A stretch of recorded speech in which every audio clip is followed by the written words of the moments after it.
Fox Sports. We are the Fox. We are the West. A pair of wins against the Royals this weekend continued an early trend for your Rangers. They are good at home. In fact, they hold the best home record in baseball. They present the complete package here at the ballpark: offense, pitching, defense, and what has become one of the best home crowds across the majors. Today, they look for their third home series sweep of the early season as C.J. Wilson and your Rangers go after Kansas City next on Fox Sports Southwest.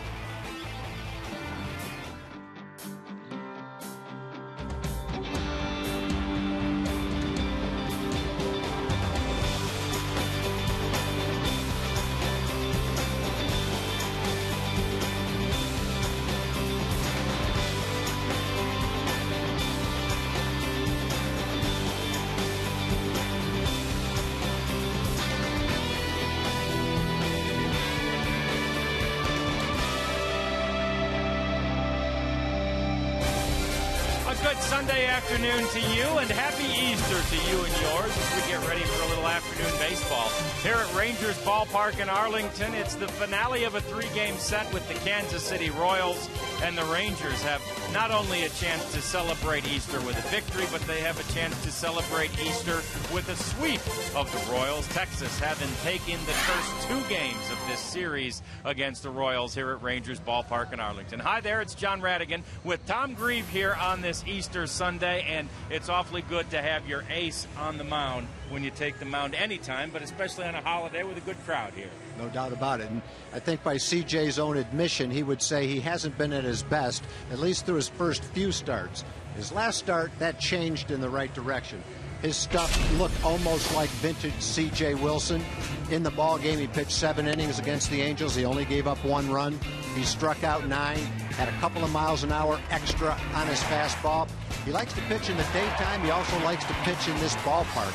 In fact, if you go back to last year, at the beginning of last year to the present time, he's 13-3 here. His ERA is solid. The one thing he's done that probably has contributed as much as anything to that record, he's kept the ball in the ballpark. He's only given up 6 home runs in 134 innings. Tough to pitch in this ballpark, and that's a real attribute because a lot of pitchers don't like to pitch in this ballpark. It'll be CJ's 4th in 5 starts here and his 4th in 5 starts during the day. So those all bode well for the Rangers and for CJ and for the Rangers fans. Mitch Moreland is back at first base tonight, and moving on up in the batting order, we will tell you where he's hitting next. It's almost time to play ball, y'all. That's coming up next on Fox.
Best is brought to you by your Texas Ford dealers. Check out the Ford F-150 and drive one. Ford is the best in Texas. By the Progressive Insurance Group. For a money-saving car insurance quote, call 1-800-PROGRESSIVE today. By Jack in the Box. Get the All-American Jack Combo for only $4.99 plus tax. By Budweiser. And by Southwest Airlines. And we are ready to get things underway here at Rangers Ballpark in Arlington on Easter Sunday, 2011. C.J. Wilson with the first pitch of the game right there to Mike Aviles. And it's in there for a strike. Right off the glove of Adrian Beltre, who was playing in. Yeah, I don't think Adrian even saw that ball.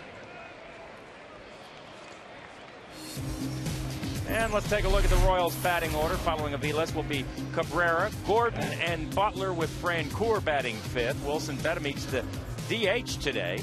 Pena's back in at catcher, Escobar at short, and Chris Getz, who's been the leadoff man the past couple of nights, will be in the 9-hole.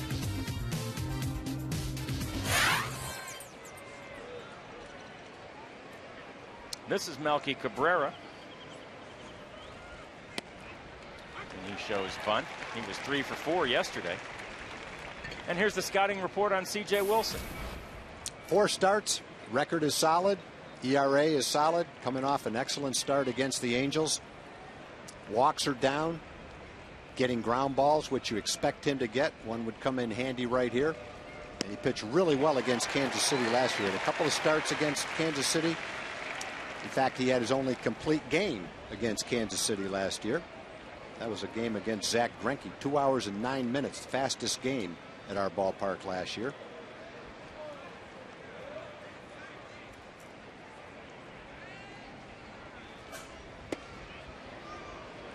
And that one's in tight to make it 1-2.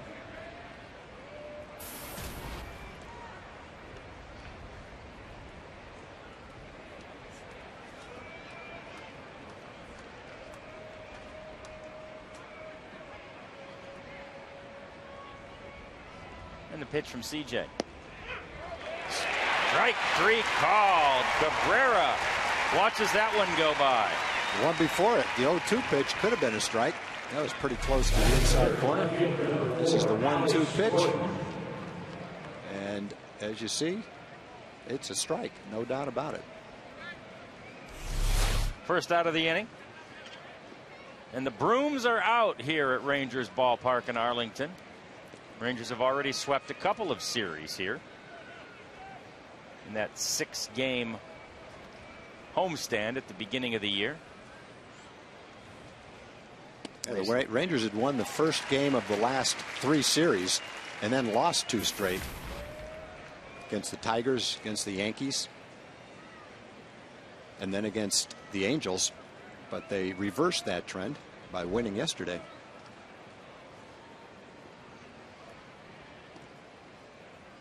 And with that series win against the Royals yesterday, they handed the Royals their first series loss of the season. They had won 3 and split 3. They'd had 3 splits.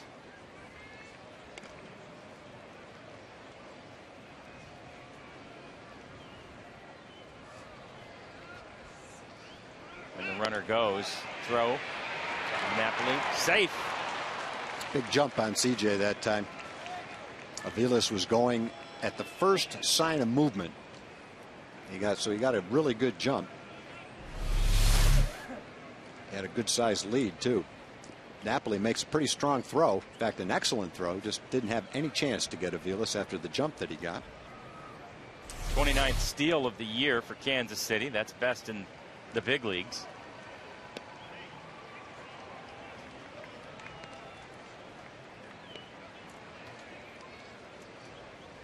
And so now it's CJ continuing against Alex Gordon.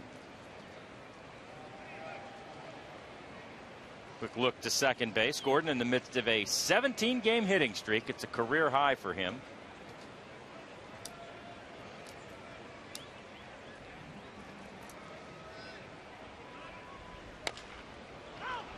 And that one's fouled.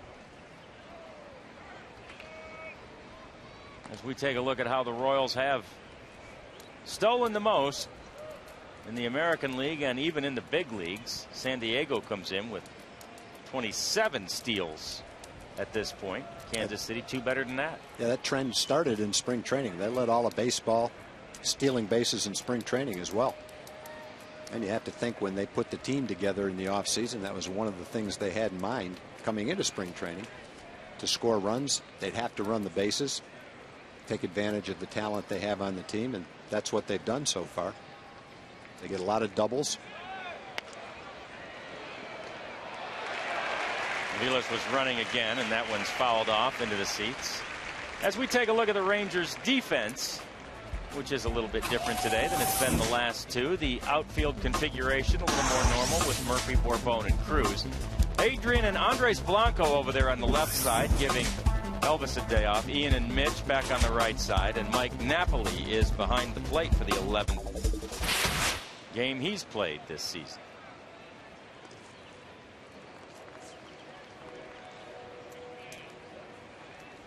And now the 2-2 pitch. Swing and a miss, and CJ has gotten one guy looking and one guy swinging. CJ against the Angels in his last start struck out 9 in 7 innings. He's off to a good start as far as the strikeouts go in this game. Good breaking ball right on the outside corner.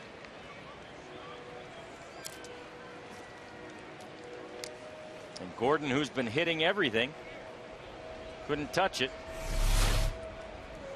That'll bring up their cleanup man, Billy Butler. He's been the DH in the 2 previous games, but Billy's at first base today.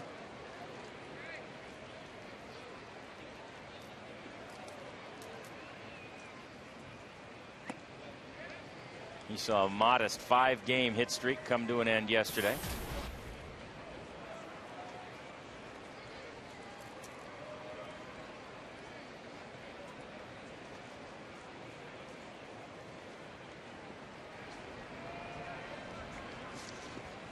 And the 1-0 pitch in there for a strike on the outside part of the plate.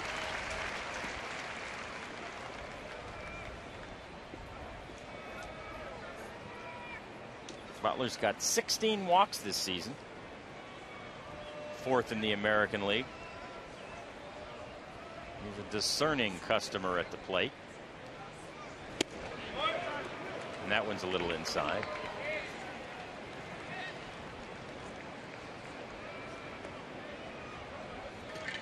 C.J. Wilson had his big charity event at Splitsville in Arlington on Thursday night. Raised lots of money for worthy causes, including the C.J. Wilson charities. And now it's 3-1 to Butler.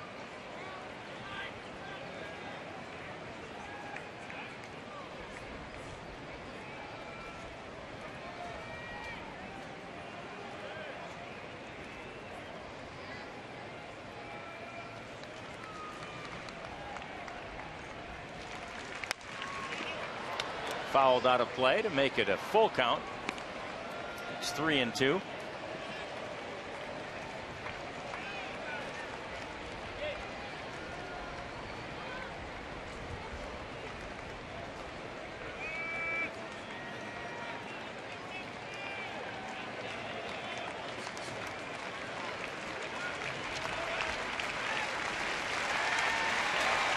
Crowd awaiting the payoff pitch, and here it is.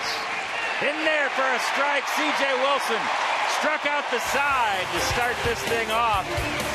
Here come the Ranger bats in the bottom of the first.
Ron Washington's batting order for the day is brought to you by Southwest Airlines. Kinsler, a change in the number 2 spot with Mitch Moreland, followed by Young, Beltre, and Cruz, Mike Napoli, David Murphy, Andres Blanco, and Julio Bourbon back in there as we check in with Emily Jones. Well, guys, Mitch Moreland has had all of his appearances come in the bottom third of the order, except for one. He says, however, being in the 2-hole today, nothing will change. You know, I'm still going to have the same approach I've been having, try to grind out at bats and, you know, do something positive at the plate. That's going to be the same approach I've had, you know, whether I'm batting 8th or 7th, 9th, or in the 2-hole, you know, so looking forward to it. And a lot of positive coming from Mitch so far, batting .315 and hitting safely in 13 of his last 15. And that is today's Geico quote of the game, gentlemen. All right, Emily, thank you very much. 0-1 pitch to Ian is fouled off.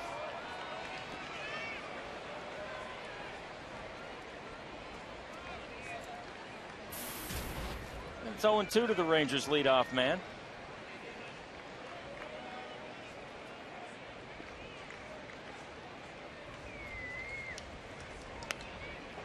Another foul straight back and out of play.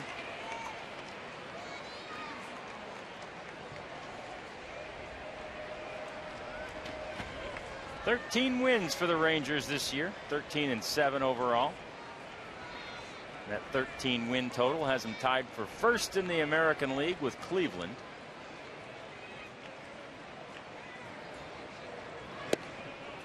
That one's outside from Chen as we take a look at the scouting report on Bruce Chen. He's had 4 starts. They've gone well except for the first one. The last 3 have been great. He's tough on right-hand hitters probably because he's got a good changeup. Gets a lot of fly balls, which may not suit him well in this ballpark. We'll see how the wind is carrying. But if you take away his first start against the Angels, he gave up 5 runs in that start. In his next 3 starts, he's 3-0 with an .085 ERA. So he's been just about untouchable in his last 3 starts. But Ian Kinsler touches him for a single there. Ian stopping at first base after the solid shot into the left field. Chen is a little bit like Jeff Francis. Both left-handed pitchers, both of them with below velocity-wise average fastballs. They depend on command of an assortment of off-speed pitches, and that's the same way Chen is. For a kid who's only 33 years old, he's been pretty well traveled. He's been in 10 different organizations, been in professional baseball since he was 16. This is his 17th year of professional baseball. Had a stint with the Rangers back in 2007. He's only had 1 time in his career. That was with Baltimore in 2007, where he was really in a rotation all season long. He was in Kansas City's rotation for about the last 4 months of the year last year and did an excellent job. And so really for the first time in his career, he's established himself in an organization as one of the guys that they're confident in, can go out there, give him 33 starts, and do a good job for him in the rotation. Ian Kinsler on the run, and Mitch Moreland hits it in the air to center field. Ian scampering back now to first base, and he's in there, and the ball eludes Billy Butler, but Ian stays there at first. That's a long-range throw by Cabrera, so it's hard to throw it right on the bag and be accurate, but I think if that ball was accurate, Ian had a chance to be nipped at first base. Fortunately, the ball was a little bit off target. Brings up Michael Young. Rangers have 3 left-hand hitters in the lineup: Moreland, Murphy, and Bourbon. And sometimes against pitchers like this, Jamie Moyer type pitchers who aren't hard throwers, that throw a lot of off-speed pitches, managers feel that the left-hand hitters have just as good a chance, if not better, than the right-hand hitters do. Ian's on the run again, and he's in there safely at second base. And our graphic showed that right-hand hitters are hitting below 200 against him. And Wash said one of the reasons to put Mitch Moreland up there in the 2-hole was to break up those lefties down at the bottom part of the order. See Ian in there pretty easily.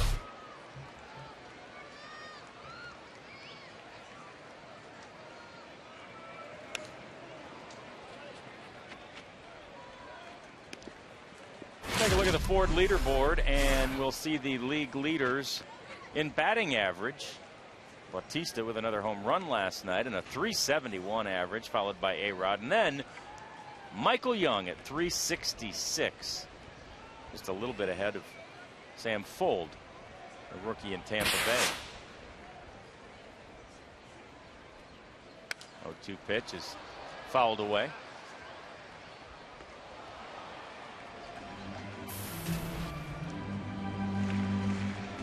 Adrian Beltre is on deck for Ron Washington.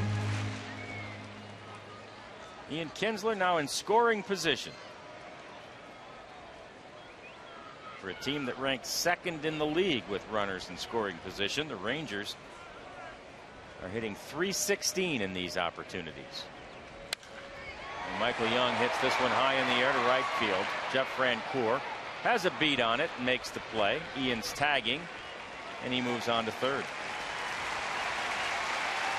Batting forward, the third baseman, number 29, Adrian Beltre. And here comes Beltre.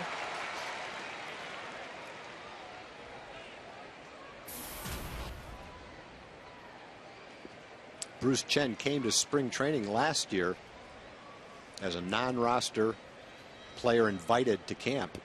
Started the year in AAA. Got called up to the big leagues and didn't make his first start until the end of May. If you go back into last year, he's working on a 7-game winning streak. He's been a good pickup for them. One of those pitchers who, I guess right now you'd say he's a late bloomer. He really never established himself with a lot of different organizations, but he's getting a good opportunity with Kansas City. He went almost 4 years between wins. He had a win in October of '05. And then his next win didn't come until August of '09.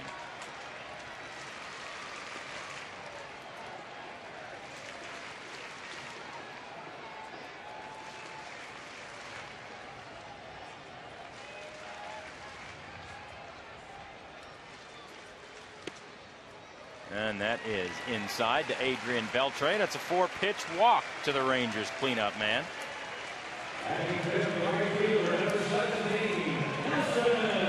When he first got into professional baseball, he was a very highly touted young player with the Braves. If you looked at their top 10 prospect lists back then, he certainly would have been in that. He's from Panama. Been traded, signed as free agents a number of different times. Nelly fouls the first one off, and it's strike one.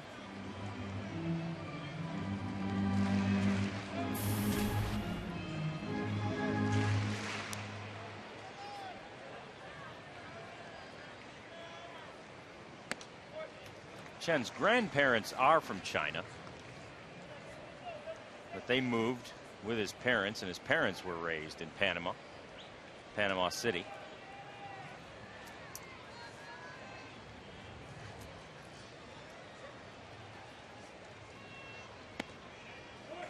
Inside to Nelly, makes it 2 balls and a strike.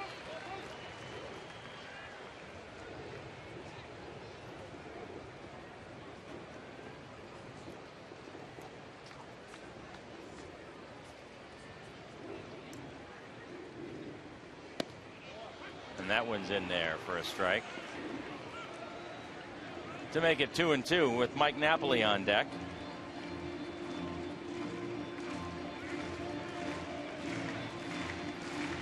None of them actually fully in the strike zone as Chen works the corners. And a swing and a miss from Nelly. And the side is retired. Runners stranded at first and third. And here comes C.J. Wilson back out.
Happy Easter, everyone. Let's talk about Community Corner. In Community Corner today, we're talking about Get in the Box Foundation, great organization that helps out the youth. The mission is to provide funding for improvement to the physical and mental well-being of America youth, creates urgency and awareness to improve the lifestyles of the youth. If you want to get involved, you can do so. Just log on to getinthebox.org, getinthebox.org. A lot of families on Easter Sunday spend the day out here. Why not? They got the brooms out. There we go. Let's go, Rangers. How about it? All right. Wave those brooms proudly. There you go. John. All right, Noxie, thank you very much. And we see the brooms there. And as we tell you to get in the box, Jeff Francoeur gets in the box against C.J. Wilson. Remember one time in the old ballpark we were playing Milwaukee and we'd won the first 2 or 3 games of the series. A couple of fans had brooms. Security wasn't quite as tight back in the early days of the old ballpark, and there was a fan on top of the Milwaukee dugout sweeping the top of the dugout, and Gorman Thomas took a bat, couldn't quite reach, jumped up on the step and tried to whack at the guy with his bat on top of the dugout, as if to say, fine, bring your broom, but don't bring it in our dugout. Don't sweep us up. I wonder if the Rangers completed the sweep. I can't remember. Yeah. That guy who was sweeping is still telling that story somewhere. There's a walk to Francoeur.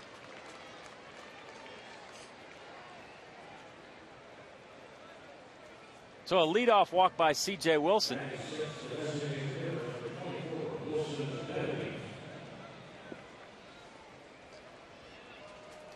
And it brings up Bedamit. He's the designated hitter today. And his hitting streak came to an end yesterday. He had a 13-gamer rolling, but he was 0 for 4.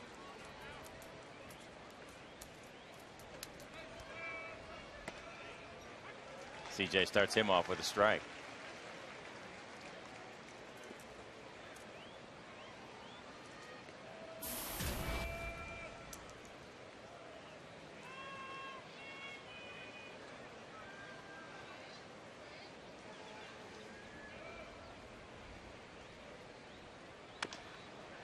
Speaking of sweeps, the Royals were swept in their only series here at Rangers Ballpark last season. That was back in May.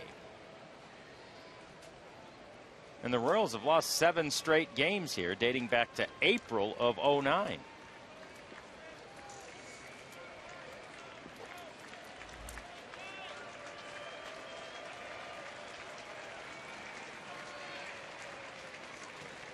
A lot of the games against the Royals here have been pretty close games. There's been several one-run games. I can remember the game last year where Joaquim Soria was in the game trying to save the game.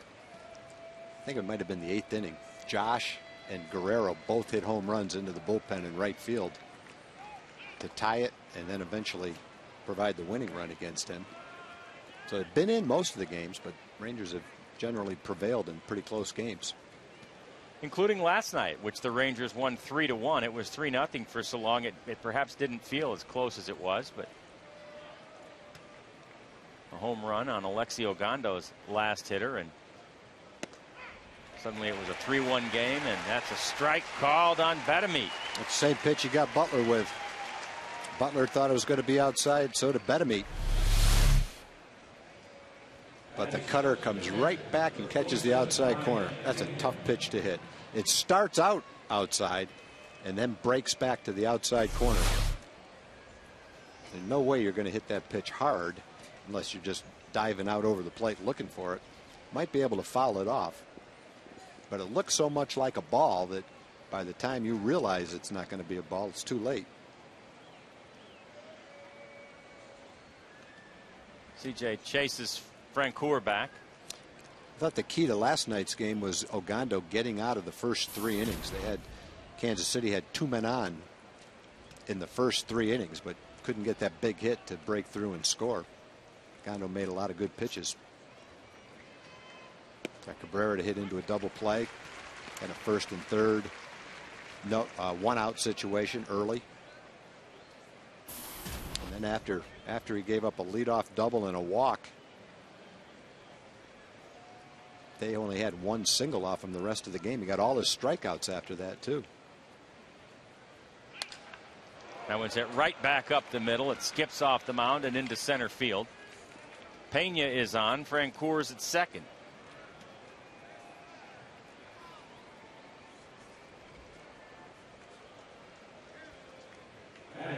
And it'll bring up the 8th place hitter, Escobar.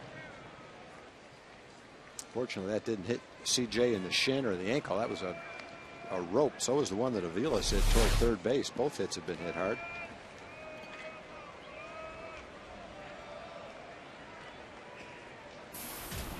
Escobar was 1 for 4 last night with a steal.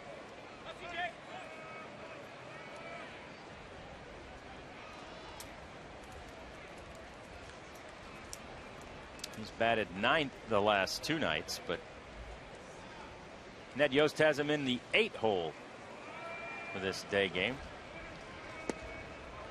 with Chris Getz behind him and on deck right now.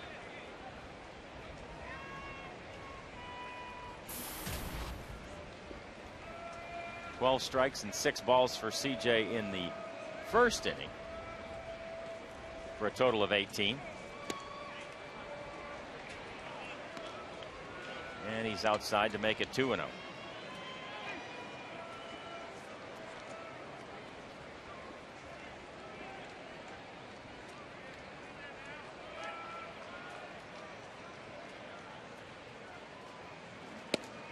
There's a strike.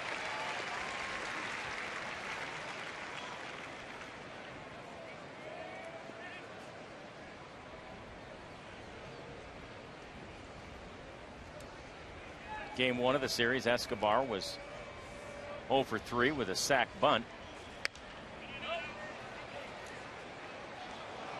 And that one's hit up into the upper suites and foul. She is excited. She got to get her phone and call her friends. Can't even get in the door. And that disappointed guy was actually 1 suite over, so he likely doesn't even know the little girl that got the ball. And this one's right on a line to Moreland. Francoeur is caught off and doubled off. And the Rangers are out of the inning. A double play to end it. And here come the Texas bats for a nice play by Moreland and Blanco.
Dr. Pepper brings you a great deal for most April and May Rangers home games. Upper level tickets for only $10 or Lexus Club Terrace tickets for $15. Bring a Dr. Pepper or Diet Dr. Pepper can to Rangers Ballpark in Arlington, or enter Dr. Pepper as the coupon code on TexasRangers.com. Mike Napoli to lead things off in the bottom of the second against Chen, who had 21 pitches in the first inning.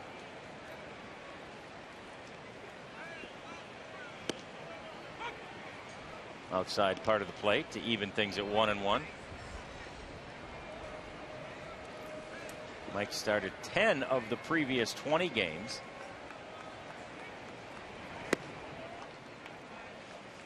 A little bit different look from Chen. Came sidearm with that pitch.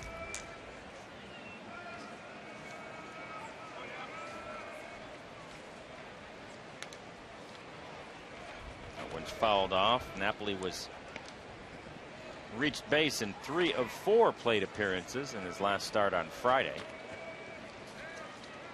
And Ron Washington has a little bit more flexibility of using him now, since there's a third catcher, Taylor Teagarden, here.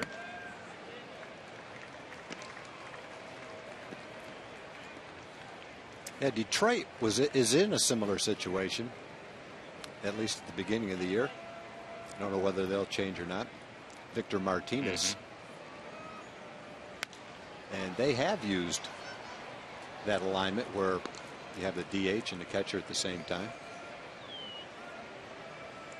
Ron Washington was reluctant to do it because then if the catcher gets hurt, you have to go without a DH because the DH would have to catch, and Mike Napoli hits this one high and deep and gone to the back of the seating section in left field. Home run for Napoli, his 5th of the year. And I guess you would say that that's going to the well one too many times. That's the third changeup that Chen threw to Napoli. He had him out in front of the first one, but that one came right toward the middle of the plate. And Napoli's able to wait on this one. Bad location, and he had it timed. Almost went over the seats in front of the restaurant in left field.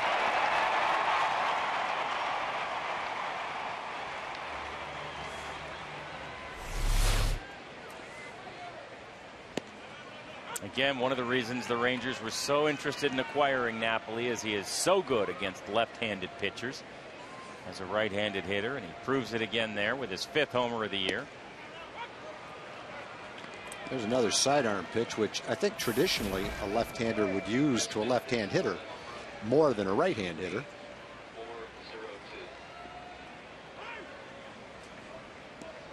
.402 feet on the homer by Mike Napoli. It's a long way up there to the back of that sitting section. So Murph slices this one foul and out of play.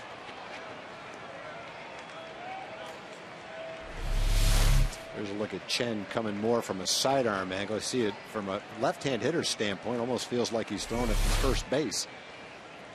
Tough angle for the left-hand hitter. That one's outside, evens things up at 2-2 to Murph. David's hit safely in 10 of 12 games against the Royals. And now the count runs full at 3-2.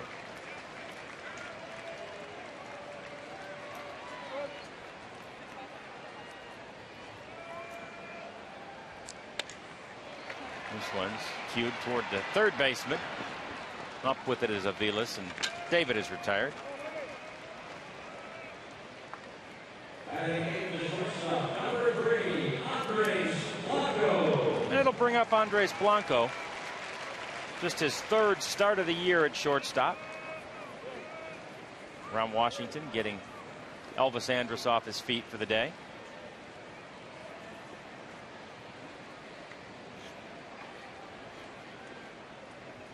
There he is, always with the smile on his face.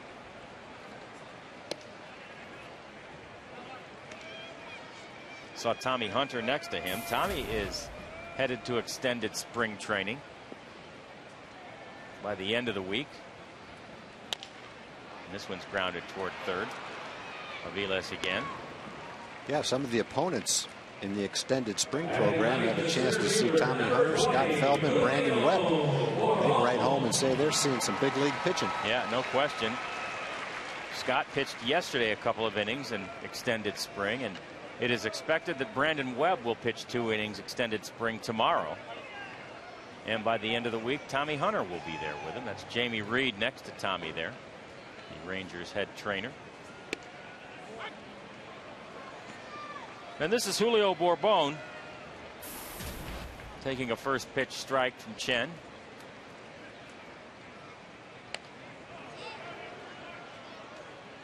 Cues that one foul to make it 0-2. Rehydration from Mike Napoli. He had the leadoff homer here. And look at here, we got the Easter Bunny in the booth. The Easter Bunny threw out the first pitch at the game today. And who knew that the Easter Bunny had such a great arm? But there, look at there. Nice to see you, Easter Bunny. Happy Easter. What Thanks an honor for coming to have by. the Easter Bunny up in the booth. Very, very honored to have the Easter Bunny here. Tuxedo and all, and after a busy night last night, delivering all those baskets, here's the Easter Bunny hanging out with us. We appreciate him very much. Look at there, and that's our stats man Fritz right here. Fritz Deichert's doing a great job on a break from college keeping statistics for us. Bourbon grounds it to second. Getz has it. And the side is retired, but not until Mike Napoli led off the inning with a big blast. A 402-foot home run that gave the Rangers a 1-0 lead on the Kansas City Royals.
Southwest is brought to you by Geico Insurance, where 15 minutes could save you 15% on car insurance, and by AT&T.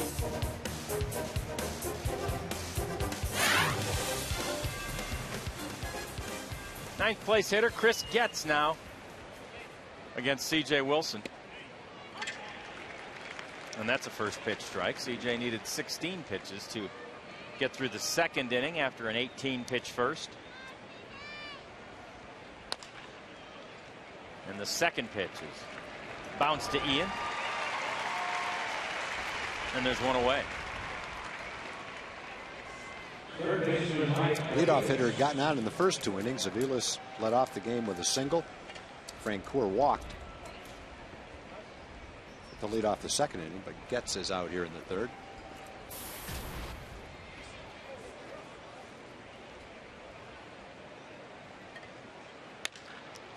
Aviles hits this one toward Julio. Taking 2 swings and hit 2 ropes. That ball that he hit to Beltre almost appeared that Beltre didn't see it very well. It was a line smash. Beltre's playing right in on the grass. Kind of went off the top of his glove. He had this stunned look on his face, like, what happened?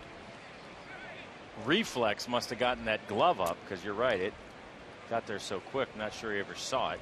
There can be times in day games where that kind of a ball comes out of the stands. Might have been an area where there's some white shirts and you just didn't see the ball as well as you might see it at night. Some parks are worse than others for that. It's amazing how many places there are where it's difficult to see the ball. I was talking to Matt Trainer, who's had his first experience in the visiting bullpen, and he says as a catcher you can't see the ball at night in the visiting bullpen. This one's hit straight up in the air.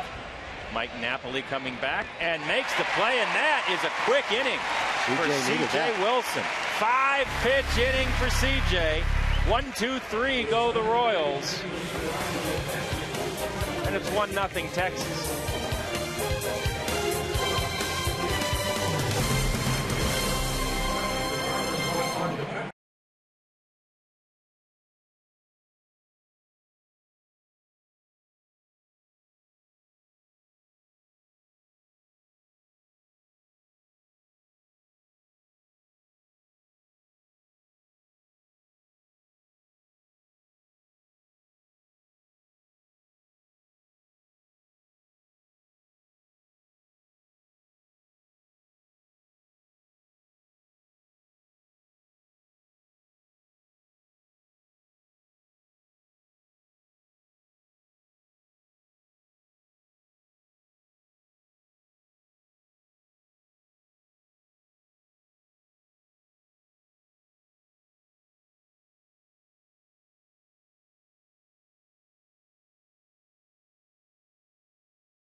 Royals 1-0. Michael Young off to one of the hottest starts in his career. He has played all 20 games for the Rangers and says still much work to be done.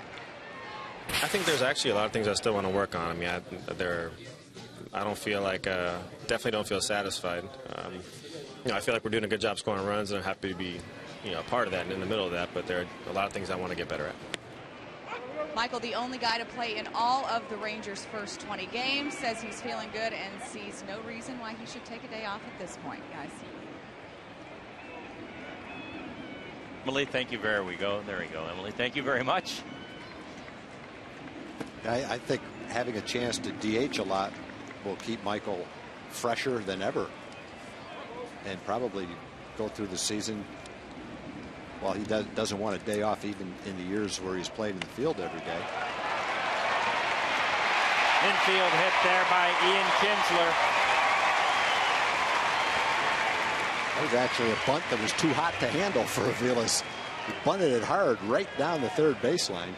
Aviles tried to barehand it, went off his hand. But Michael has done really well DHing. DHing will keep him fresh, keep his bat going all season long. Get a chance to play in the field frequently to stay sharp. So far, that's working out great for him.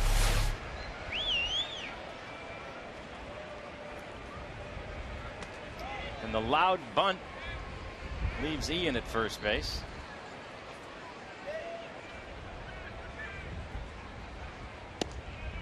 And here's Mitch. He's hit safely in 13 of his 15 games.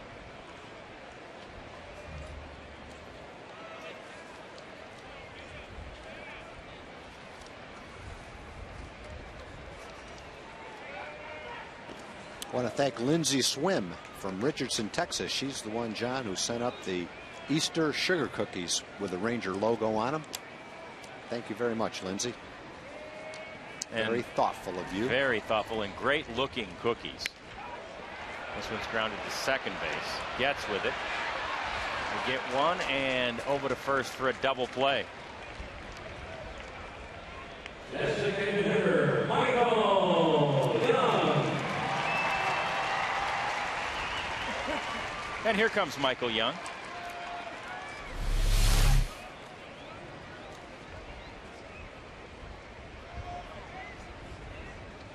Nice dig of that one by Billy Butler, playing his first game at first base in this series. Kaihue has been playing first in the other 2 games.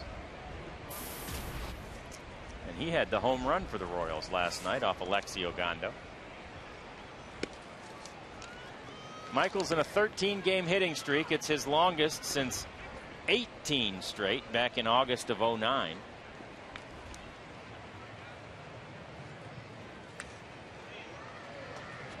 And he fouls that one back.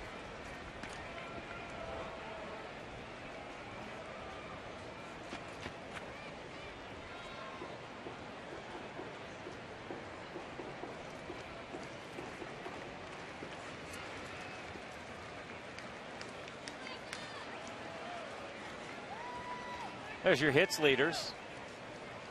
3 of them in this game. Gordon, Young, and Cabrera all bunched together at the top of the hitting chart here in the American League. Not surprisingly, Ichiro up there as well.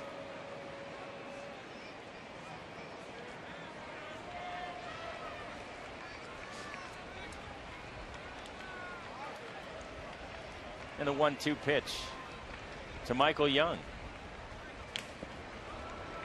Fouled off.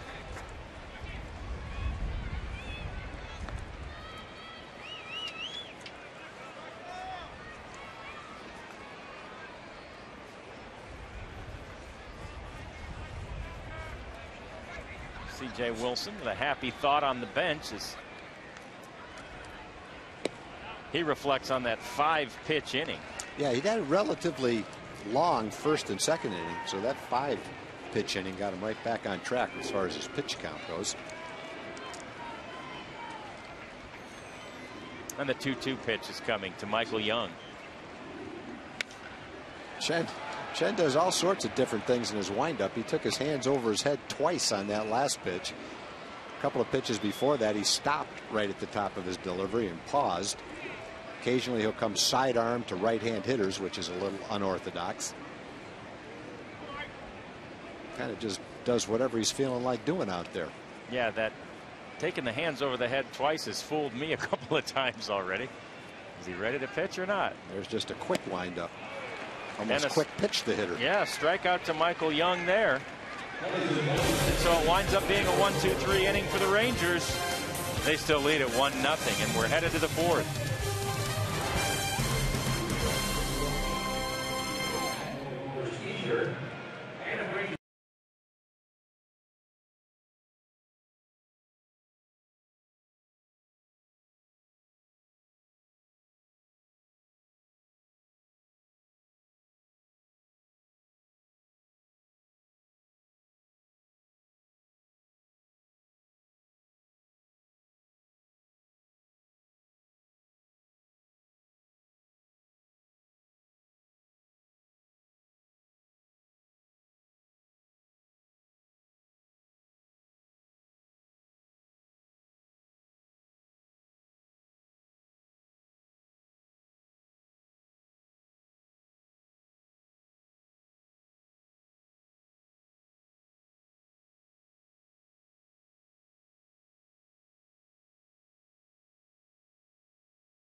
most Rangers April and May home games. And actually, we also remind you to take the Rangers with you wherever you go this season. Subscribe to MLB.TV and see every Rangers game live or on demand on your computer or your favorite devices. Visit TexasRangers.com to order and get more details. MLB.TV, baseball everywhere.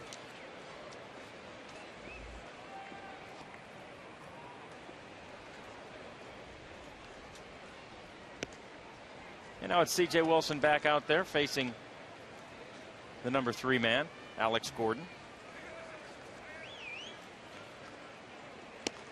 C.J. struck out the side in the first inning, including Gordon, who was the second strikeout of the frame and the only guy who struck out swinging. This one's grounded to Andres Blanco. And another quick out for C.J.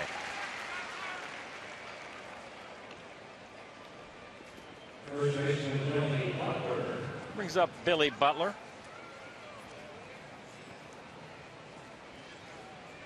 Billy, who was a high school teammate of Eric Hurley back in Florida. Both those guys were first-round picks. Eric now on the 60-day disabled list, and our hearts go out to him.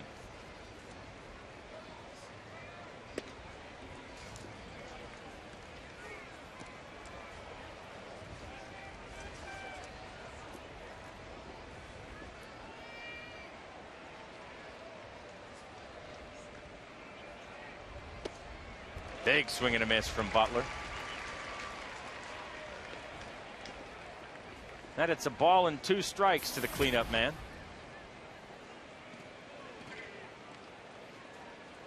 100 doubles since the start of 2009. No one in the big leagues has more than that. Butler got to the big leagues when he was only 21. Unusual for a young high school hitter. But he's a good hitter. He was a good hitter the minute he got to the big leagues. CJ's got his number so far. Does he ever? Big swing and a miss, and that's back-to-back strikeouts of Billy Butler. And we check in with Jim Knox. All right, Easter Bunny up in the booth. Now down in the stands, as you can see, John and Tom, the main attraction, handing out eggs for 13 and under right here.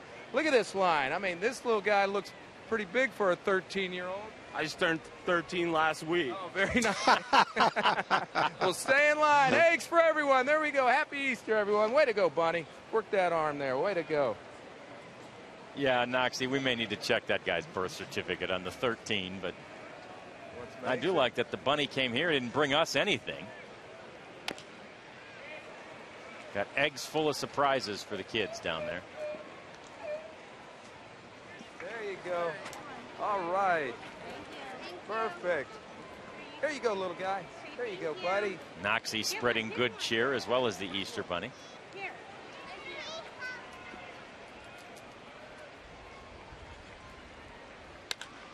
And Jeff Francoeur turns on this one. Go foul. Launches it off the foul pole. A home run for Francoeur, and we are all tied up at 1-1. Well, Francoeur's off to a great start. He's off to having one of the best seasons he's ever had. He had a couple of years early in his career with the Braves where he knocked in 100 runs, but he's hitting way over 300, right near the top in RBIs. That's his 4th home run. Waited on an off-speed pitch really well and just was able to keep it fair.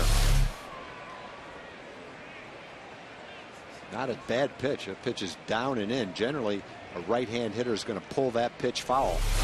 But Francoeur was able to keep it fair. This one's chopped over the head of CJ. Barehanded by Ian, but he can't hold on.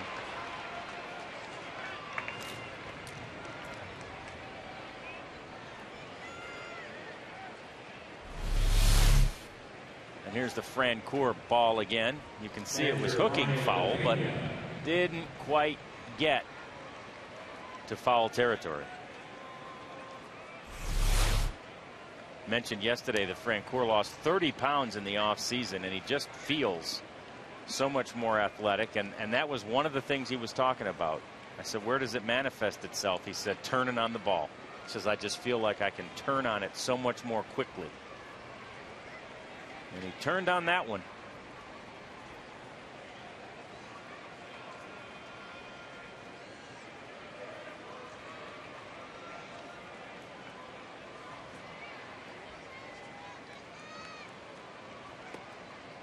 Jeff and Matt Trainer have a little pact. They're going to both wear their American League Championship rings on the plane today.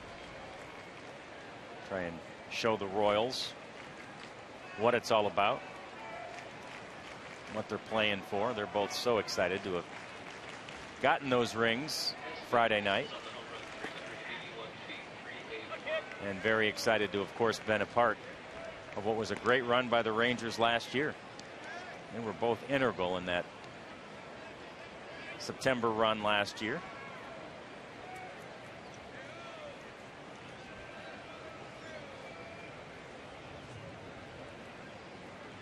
Now it's 2-0 to Pena. There's a strike. He had the 3-run homer on Friday against Derek Holland that tied things up at 5-5. Rangers went on to score 6 more in that game, though.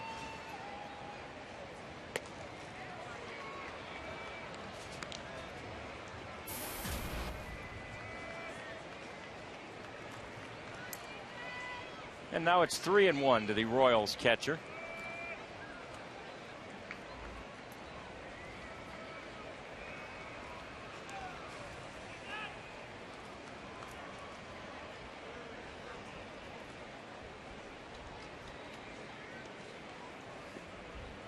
Everybody is a threat to steal. Wilson Betemit has 3 on the season so far, but that matches his career high.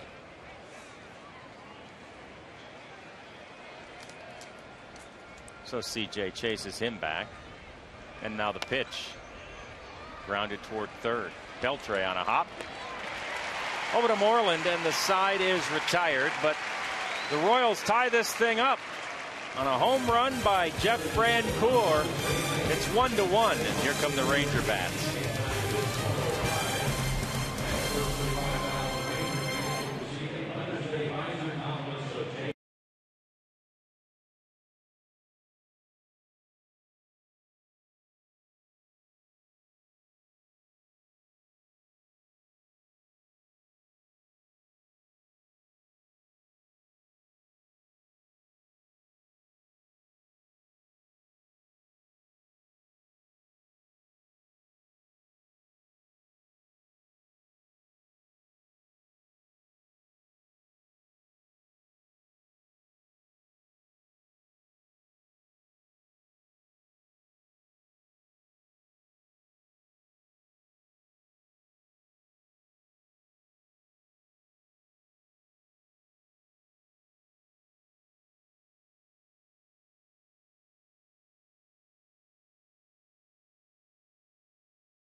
Wondering about the 2 current pitchers for the Royals who played for the Fort Worth Cats.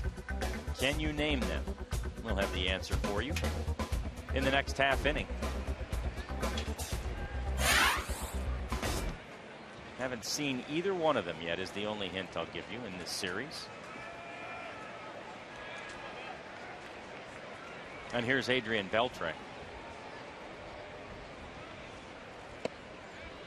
That's strike one. Chen had his best inning in the third, 13 pitches after back-to-back 21 pitch frames.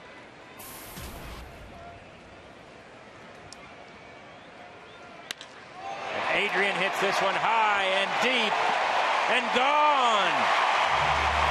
A Lone Star long ball from Adrian Beltre, and the Rangers lead it 2-1. That was almost the exact same pitch, hit in the exact same spot as Mike Napoli. To change up near the middle of the plate, hit just about halfway up in the bleachers over the scoreboard in left field. It might have been the exact same pitch, right near the middle of the plate. Beltre goes down on one knee. Mike's might have gone a couple rows deeper, but almost the same part of the park on the same pitch.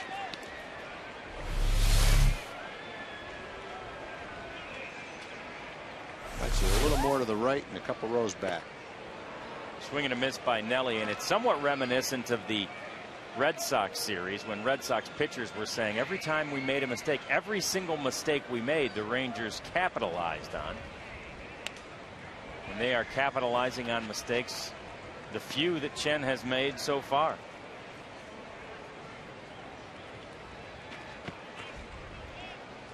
Two solo home runs give the Rangers 29 for the year. Yeah, speaking of the Red Sox, after that atrocious start that they had, yeah, they're leading the Angels 3-0. If they win today, they will have swept the Angels 4 straight and be one game away from 500. Tampa Bay won. They're at 500 now. Pretty good comeback quick in the month of April by both of those good teams.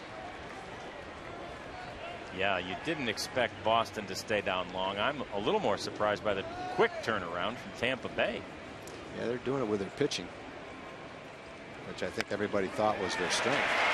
There's Nelly Cruz with a slicing line drive into the corner in right field.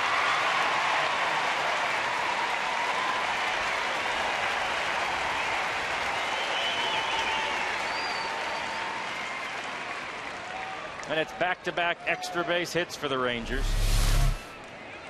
Like a breaking ball that stayed up a little bit. Nelly really didn't hit that as hard as he's capable of hitting it, kind of like the single that he got last night, but he slices it to the right part of the ballpark. Frank Poor can't get it, so Nelly doubles. And Nelson Cruz is safe at second, safe and secure. New York life.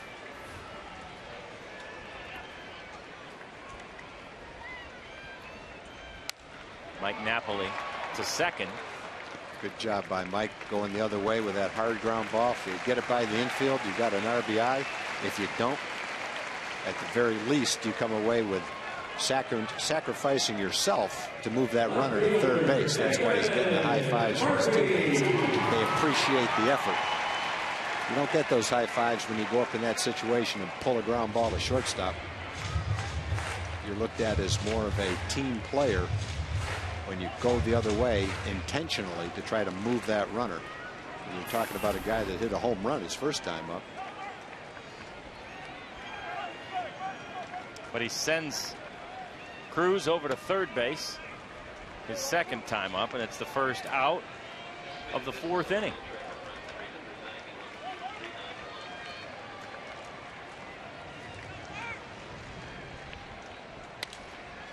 David Murphy slaps this one towards short. Now caught between third and home is Nelson Cruz, and he is tagged out by the third baseman Aviles. 6-2-5 on the putout, and Murphy's safe at first on a fielder's choice.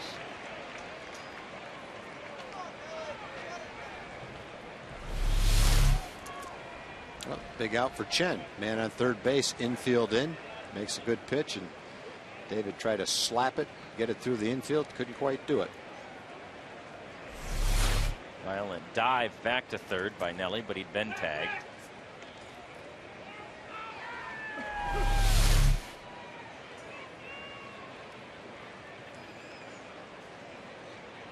Or had he? I think they just caught the jersey. It looked like he might have gone out of the baseline, but I don't think that's what the umpire called. It looked like he just called that he was tagged. Nick Carapazzo over there at third base.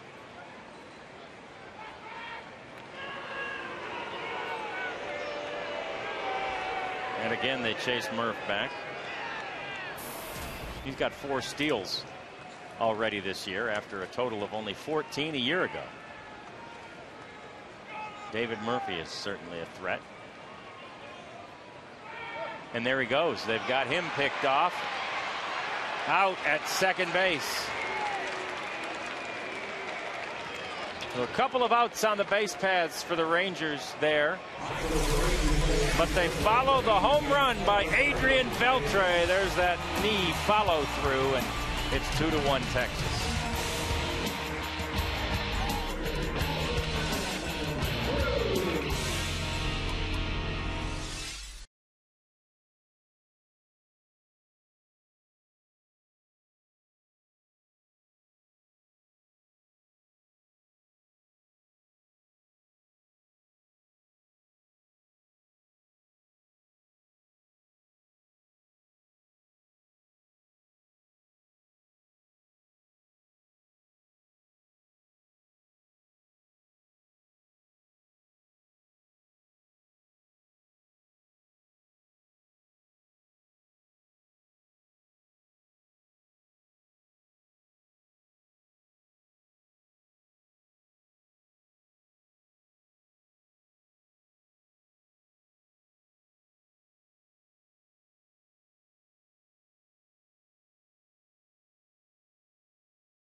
Your AT&T trivia question.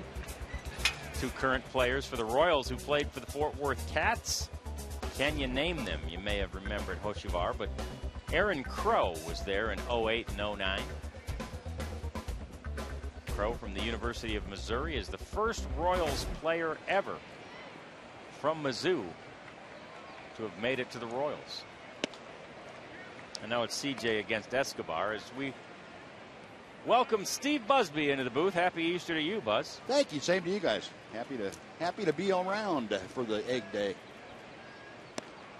It is a great day here at Rangers Ballpark in Arlington. That wind blowing at least in a similar direction. Probably not quite as hard as it was on Friday night, but got a similar direction on that wind.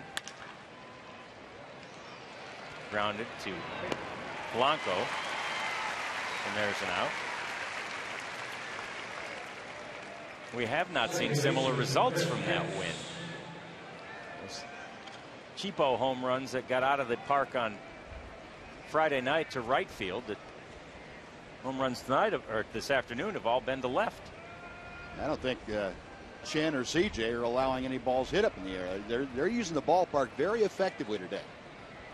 Granted, a couple balls left, as you said, in left field, but if you're pitching, especially if you're a left-hander in this ballpark, if you can put the left field part of the park in play, you stand a real good chance of having a good outing, because it's a huge part of the ballpark.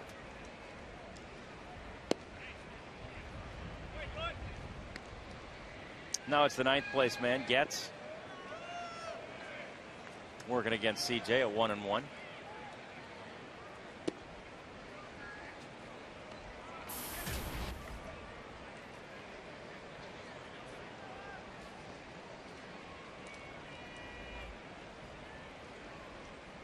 And with left field as big as it is, Buzz, the Rangers should feel pretty good about having 3 lefties in their starting rotation. Yeah, I think so, Tom. And You know, especially if they continue to develop the ability to throw down in the strike zone with all of their pitches. Sure. You know, like Alexi Oganda, now he would have trouble if he were left-handed and giving up those fly balls as often as he does. But left-handers that can turn that ball over a little bit. They keep the right-handers from really driving the ball the other way, and they're tough on left-handed hitters.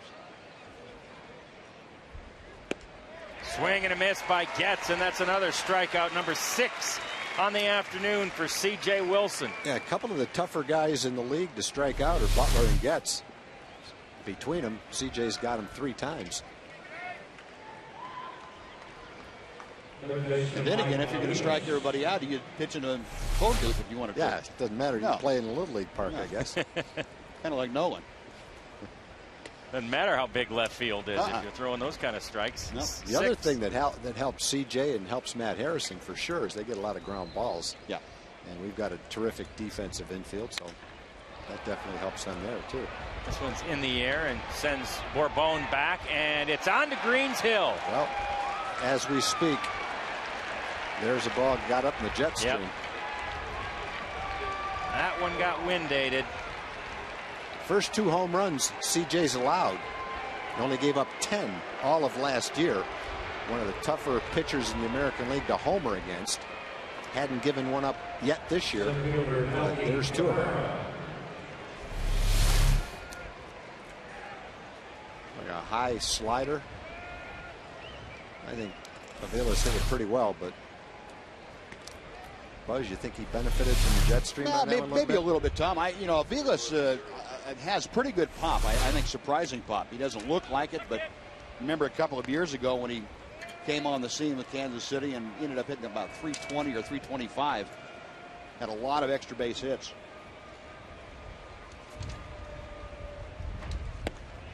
Now it's Melky Cabrera, the second place hitter. And he takes a strike to make it 2-1. He struck out in the first inning and popped it straight up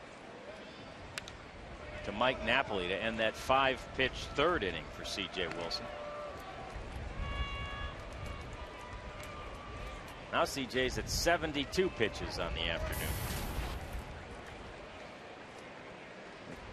2 out here in the top of the 5th. Swing and a miss by Cabrera. And that ends the inning. But the Royals get a home run. And we are retied at 2.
$1 off a ticket they purchased to see the Rangers face the A's May 9th through 11th.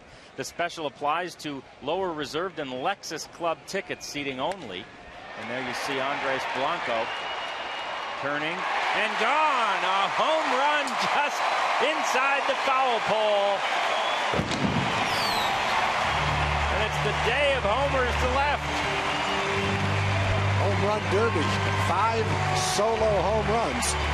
As soon as Kansas City ties it up with a home run, the Rangers come right back with one of their own. You know about that left field thing, putting that in play, forget it. Yeah. We'll go to plan B. Yeah. It's all right. As long as it's Chen that's putting it in play, we're okay with it. Yeah.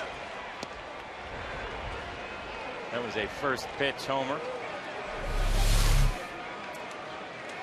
What do you think of the sidearm delivery to the right-hand hitter, Buzz? Are you a proponent of that? No, I'm not, Tom. You know what's more amazing? He doesn't know, according to him, Bruce Chen doesn't know when he's going to do it until he goes into his windup. That's what it looks like. That's exactly what it looks like. Yeah, sometimes he pumps his hands twice over his head.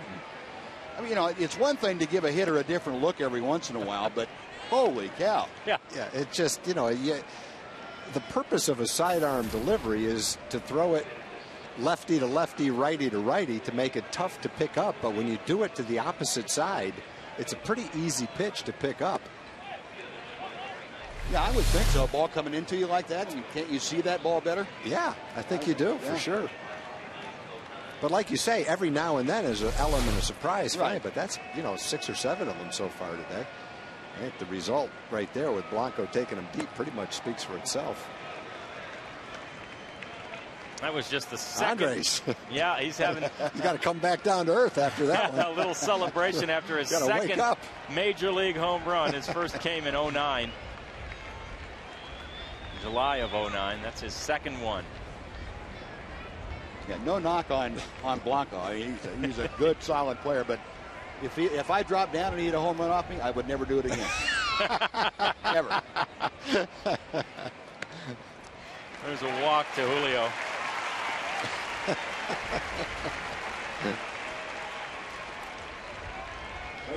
I got a feeling some of the managers you had kind of told you that before you made the decision. Exactly. Don't ever do that again. The catcher, Buck Martinez would have come out and screamed it to you. Then your manager would have told it to you. Yeah. Then you would have decided for yourself. And then about 3 or 4 players in the clubhouse would have said it to me. So you think you would have gotten that message? Yeah. Yeah. Loud and clear. Yeah.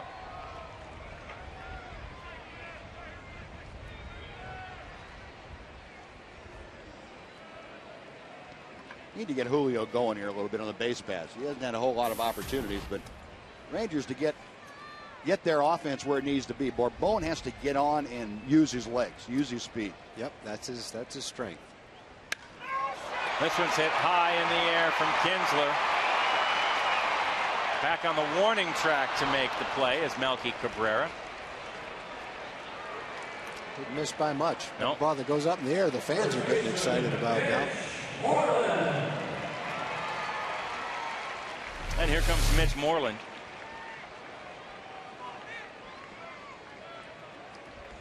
Good pitch to hit.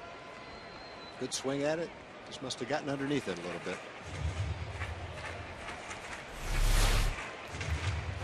And a quick chat at the mound as Bob McClure comes out. Ian Kinsler has already had a couple of hits in the game. Did you play with Bob McClure? Yeah, Buzz? Yeah, he was there a little bit toward the tail end of my career. Yeah, crafty left-hander.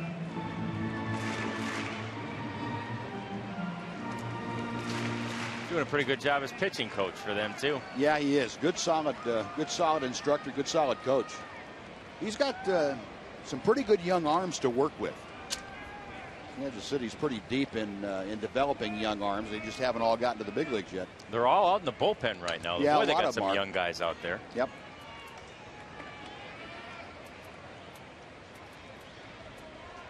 Talking to Matt Trainer before the game, he says, that Jeffress gets up and his first pitch is 97 miles an hour. He doesn't take even a second to warm up. First pitch, 97. Boom. Handshake and a hiccup, and he's ready to go. That's it.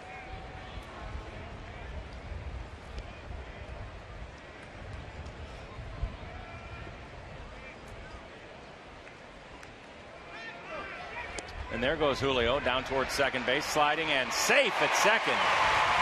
Well, there you go, Buzz. That one's for you. Thanks, Julio. I appreciate that. First stolen base of the year. That's hard to believe here on the 23rd of April. Yeah, I know what Ron Washington's looking for is to see Julio get on base a little bit more. He hasn't had much success bunting. And then when he does get on, to make things happen.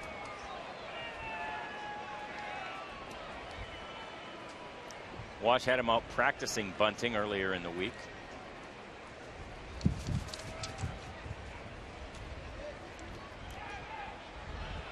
You know, that's one thing, and Tom, you know better than I would, but it would seem like if you're a pretty good bunter, and Julio showed last year that he could bunt pretty well, that's not something that would leave you, would it?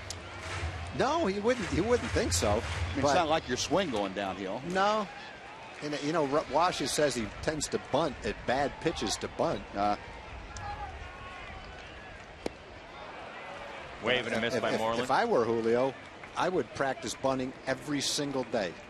Every day, at least for 3 or 4 minutes. Whether I had to do it in the cage off a pitching machine, whether I got a pitching coach to a coach to come out and throw to me.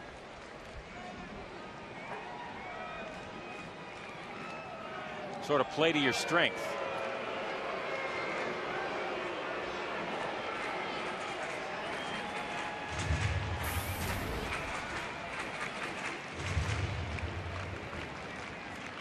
Well, I remember Rod Carew saying that's how he went about it. He was one of the best bunters I ever saw, but he said he worked on it a little bit every single day. And you know, if a guy that's that great a hitter chose to do it that way, I think that's a pretty good plan. Yeah, exactly. Especially when to be the player that Julio wants to become, bunting has to be a huge part of it. He tied for the league lead in bunt hits a year ago with 17 of them. He and Eric Ibar.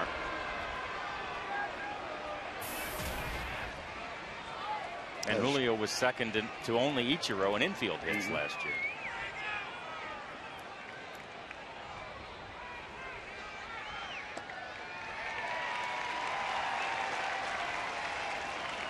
Now it's 2-1 to Mitch Moreland with Michael Young waiting on deck. Rangers leading at 3-2 now in the 5th. On the strength of 3 solo home runs. All of them hit to lead off an inning. The 2nd, the 4th, and now the 5th. And the crowd is definitely not going to let him steal third base on him, that's for sure. Crowd's getting frustrated with Chen. That's okay. He's doing what he has to do in his mind.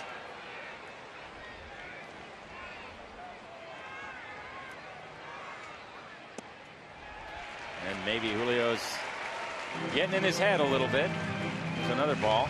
Yeah, one thing that's happening, Escobar, the shortstop, is really creating a huge hole in an effort to keep Bourbon close to second base. And that may play right into Mitch Moreland's hands if he can hit that hole. Yeah, all he's got to do is hit a ground ball to shortstop, where he's playing right now. And now he's got a hitter's count at 3-1. And there for a strike. As a pitcher, you can't make a pitch with your shortstop right behind the runner. You've got to let him get back into his normal fielding position so that you have a defense that can help you out. That's just too big a gap to work with, and that's a pitcher's fault.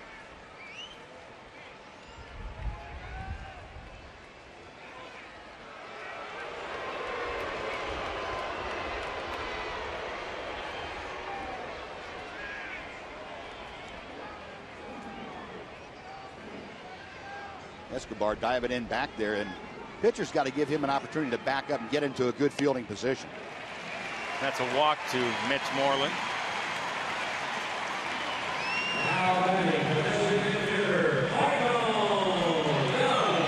Well, what that walk does, with one out, barring a double play, it gives Young and Beltre both a chance to hit with men on base this inning.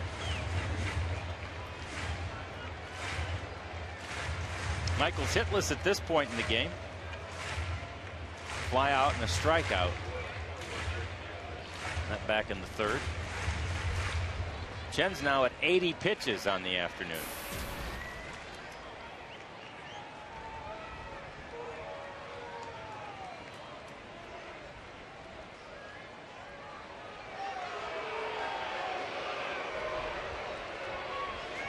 Chen must have bet Julio $1,000 that he couldn't steal a base against him. Couldn't steal third against him. He's already stolen a base. Maybe it was 2 bases. There's Jeffress out there throwing 97 in the pen, apparently. 2 bases in the same inning. That was the bet. Maybe that's what it was. Yeah. I'm going to get on and steal twice in the same inning. Okay, I'll bet you $1,000.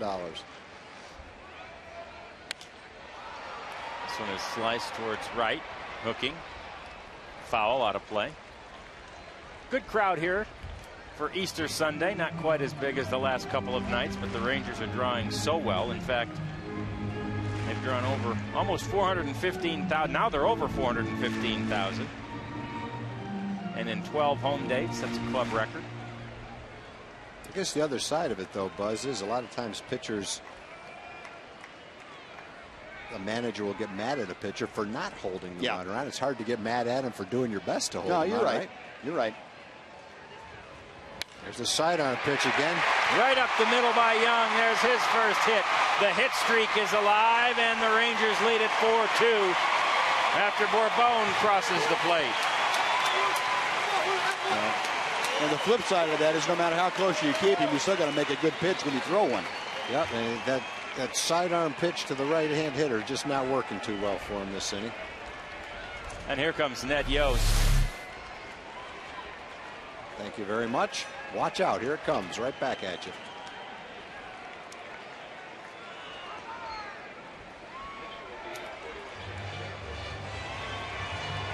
Jeremy Jeffress is headed toward the mound now as Bruce Chen's day is over.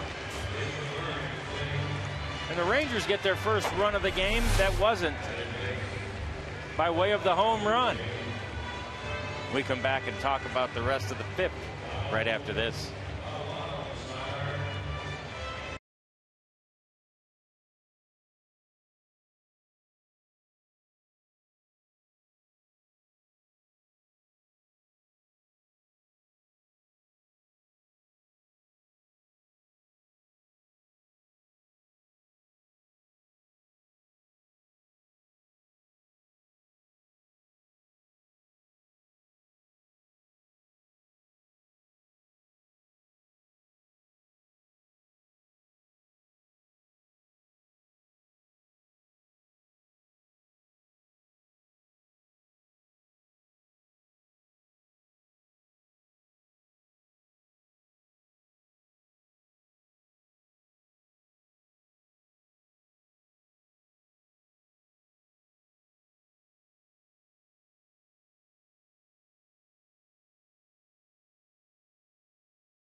Bottom of the 5th inning, and it's time for our Verizon Wireless call to the bullpen. And this time they call for Jeremy Jeffress. Well, he's one of the Brewers' best young prospects. #1 draft choice. He came over in the Zach Greinke trade. We saw him in spring training. Saw him in this series. He got a great arm. Not sure if they're grooming him to be a reliever or if he's just getting his feet wet as a reliever. With his stuff, I guess he's a potential closer somewhere down the road.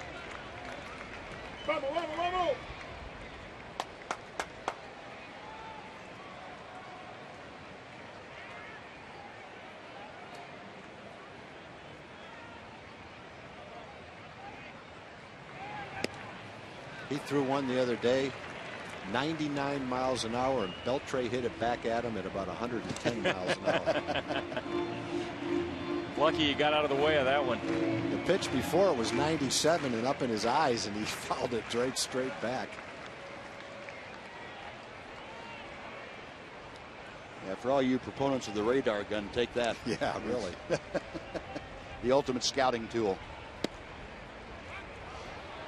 Did we have radar guns back when we were playing? Only on the streets. I remember getting caught by a couple. Did you ever have your fastball time? No. No? No. I can remember kind of right at the end, at our ballpark, we had one. Must have been mid to late 70s. I take it back, I did, and the guy who timed it said I wouldn't even get a speeding ticket. That was after I got hurt. Right. No, that was after I got hurt. So yeah. You seriously? Do you know how fast you threw it? In your prime? In my prime, no, I don't. No real. No. You know, as a hitter who faced you, I would feel very confident to say your fastball was in the mid-90s. I might be wrong on that, but that's what it felt to me trying to hit it. Well, I appreciate that. I don't think any of us are really concerned with that. No. At the major league level, anyway. I know guys, coming up, we're all into velocity, always have been. That's kind of a big deal, but I think it was more important what you featured along with it and the command you had of it.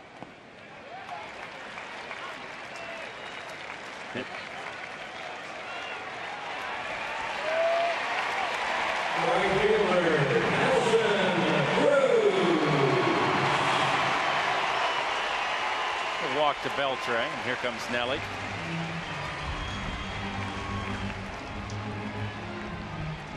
I think way back before the radar gun, when scouts went out to scout young pitchers, pretty obvious that you could tell a kid that threw hard. You might not be able to put a number on it, but when Nolan Ryan threw in high school, you knew he threw as hard as anybody. Yeah. It seems now that some kids might slip through the cracks because they don't light up the radar gun enough for a scout to be interested in. No, I think you're right. You can see it with a lot of left-handed pitchers, for instance, who are 40th round draft choices that don't throw 90 miles an hour, that all of a sudden they're successful in the big leagues.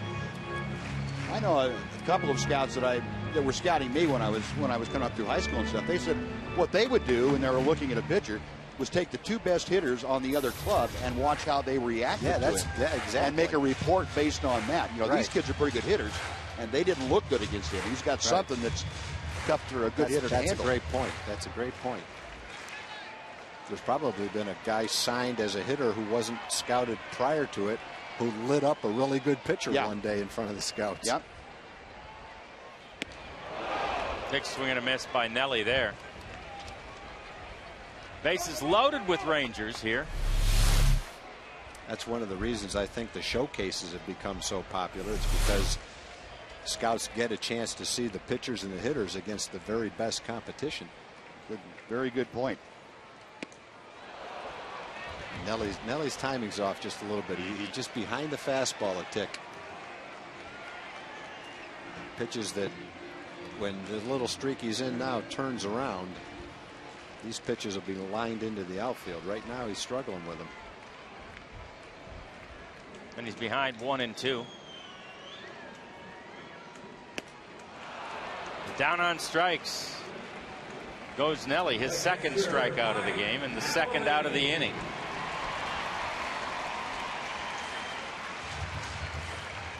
And it's time for our Coors Light freeze cam, and we will freeze the ball at the pitch location of each of the 3 home runs that the Rangers hit.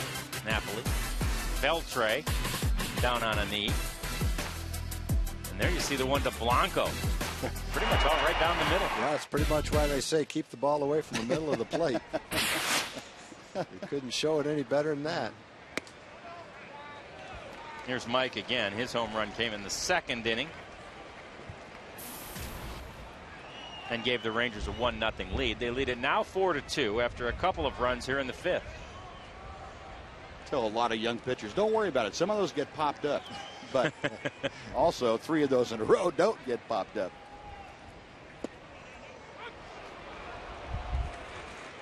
Not as many at this level get popped up. No. That's for sure. No.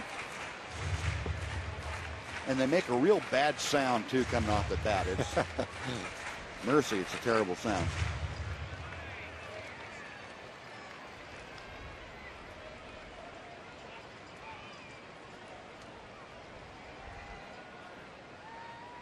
The 1-1. High for a ball. Now he's rearing back 96 miles an hour with that offering.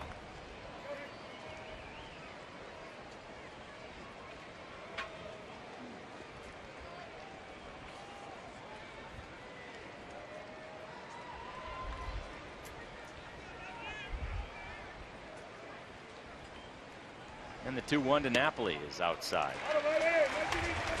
And a little high. A little more activity out there in the Royals bullpen. That's Blake Wood popping the glove. I think if you hear that sound that we just heard and you're a scout, you pretty much know the kid's got something. Yeah, especially when you're sitting by home plate and that's out in the left field no bullpen. kidding. Yeah, you hear it that far away, go get him right now.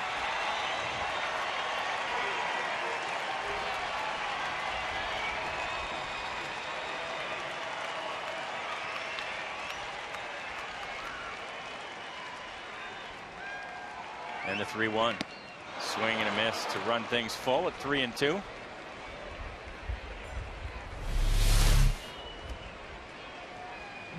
Nothing fancy right now. Pretty much, can he throw it for a strike? And if he does, can you hit it?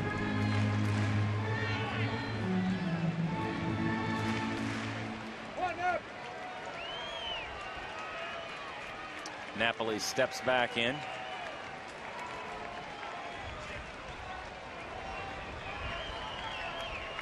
Payoff pitch from Jeffress fouled away.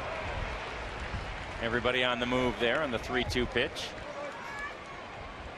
It's Beltre at first, Michaels at second, and Mitch Moreland down at third base. Mitch might have been a little closer to home plate than he did. Yeah, right there, just thought of that. He's going to get lined into left field if he's not careful. You better look out if he throws him a changeup and Napoli pulls him foul. The other guys need to get a good head start so they can score on balls, but the guy on third doesn't have to worry about that. All you got to do is just get his body moving toward home plate.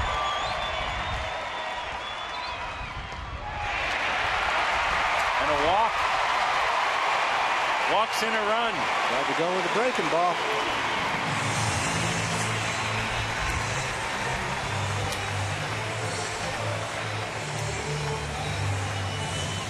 Frustration on the face of Ned Yost as Jeffress bounces it in the dirt.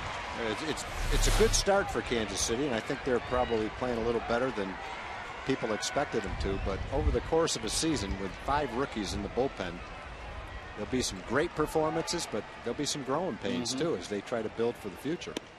You like the talent, but that's an area of the game that's pretty tough if you've got a lot of inexperience.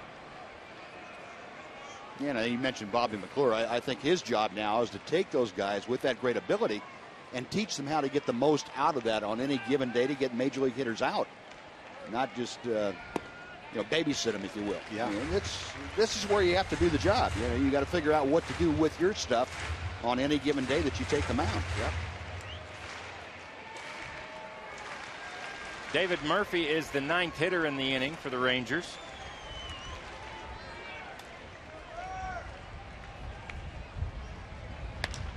And he hits this one toward the gap in left center field. That one is down for a base hit. 1 run is home. Here comes another in the person of Adrian Beltre, and Mike Napoli is in sliding. A 3-run double by David Murphy. And the Rangers lead at 8-2.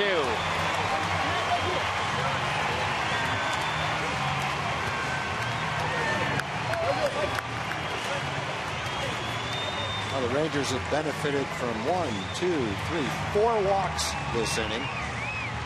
And every one of them is scored.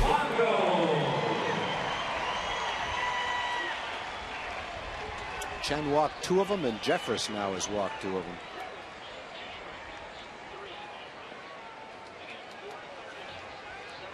That's the big hit you're looking for. The way the ball's carrying today, 4-2, 5-2 is a close game. 3-run double makes it 8-2, though. A little bit of breathing room now. And David Murphy comes through again. Talking about those walks, Tom, remember the old Ranger pitching coach Art Fowler going out to the mound saying, throw strikes, Babe Ruth dead. Yep, that was Art's message. Is that all you got to say, Art? Yep. But you know what? That pretty much says it all, doesn't it? Yep, pretty straightforward. Yeah, it's the kind of thing we saw from young Cody Epley yesterday. He just came out there and threw strikes. Yep. Boy, that was a great outing. Yeah, nice debut, huh? Yeah. happy for him, happy for the Rangers too, because that can pay some dividends here the next couple of weeks. There's Cody out in the bullpen.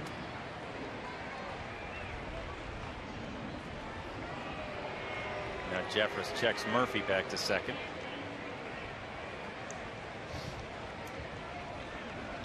Way back when, Andres Blanco led off this inning with a home run. That was this inning? Yep. Yes, it was. Sure was.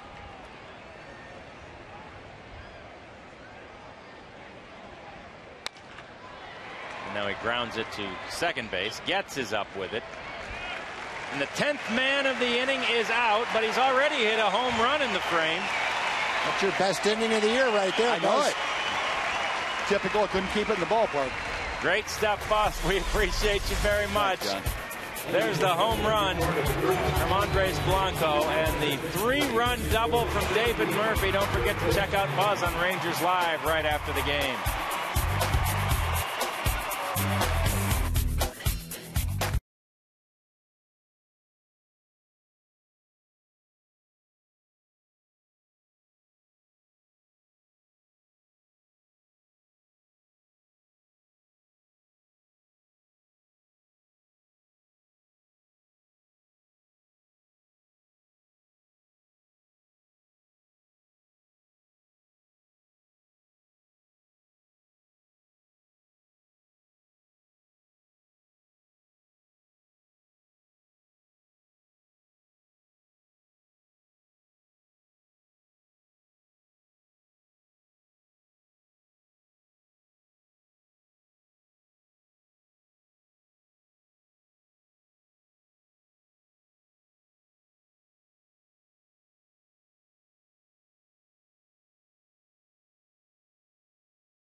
Number there in the 5th inning, a 6-run frame for the Rangers, who take advantage of 4 walks, a home run, and a big 3-run double by David Murphy to lead this thing 8-2 on Easter Sunday. And C.J. Wilson starts Alex Gordon off with a strike. C.J. needs to go out there and do what we've seen so many Rangers pitchers do this year, have a good inning after that big frame. Well, that's a good start. Go out and throw 2 straight strikes. There you see at the beginning of the inning he was at 73 pitches. And the numbers are pretty good.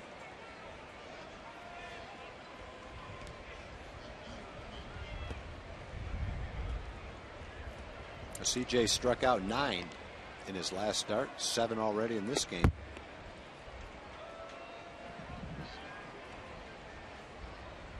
And he's ahead of Gordon, 1 ball and 2 strikes.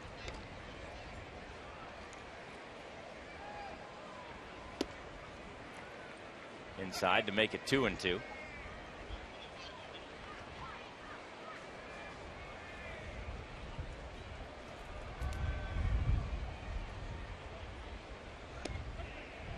Strike 3 called on the outside part of the plate, and down goes Gordon. But to get a lot of these strikeouts, they've been looking, and he's made great pitches. Right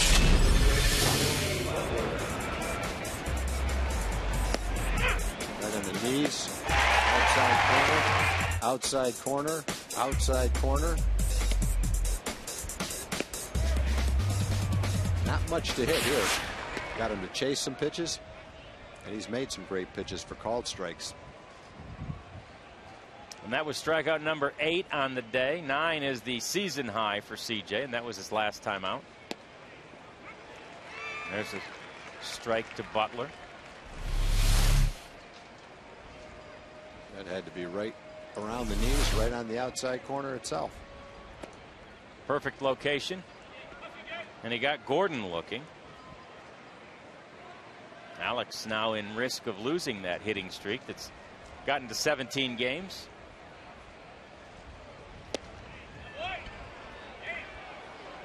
And now it's 3 balls and a strike to Butler. Billy has struck out twice, once looking and once swinging against CJ. And he hits this one high in the air. Tied him up. Good fastball. Got it in on him. Look at that ball carry. Yeah, David Murphy had to drift back a little for it, but he makes the play. And there are 2 away. Yeah, I guess the key for CJ today is he's kept Gordon and Butler quiet. 4 strikeouts and 6 at bats. They're 0 for 6 together. Cabrera too. A couple of strikeouts. He's 0 for 3. Now here's Jeff Francoeur, who is officially 1 for 1 on the day with the home run back in the 4th inning and a walk in the 2nd.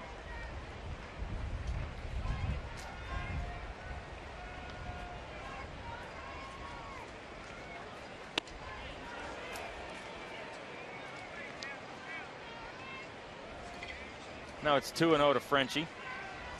Got 18 RBI on the season now after the home run. That ties him for 2nd in the American League. And there's a strike from CJ and 27 hits.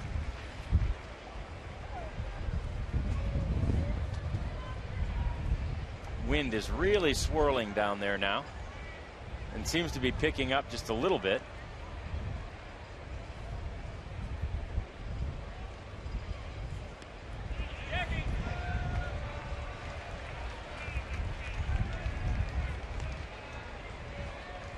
There you see the direction and the intensity of the breeze.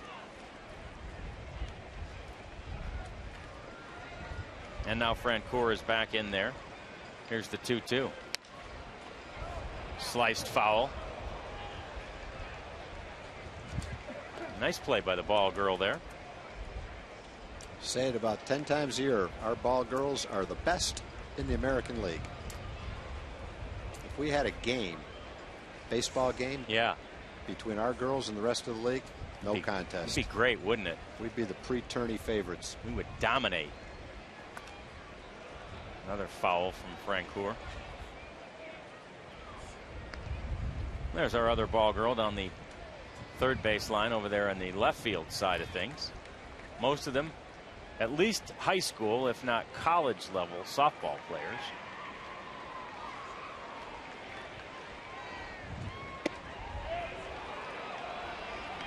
And now the count runs full to Francoeur.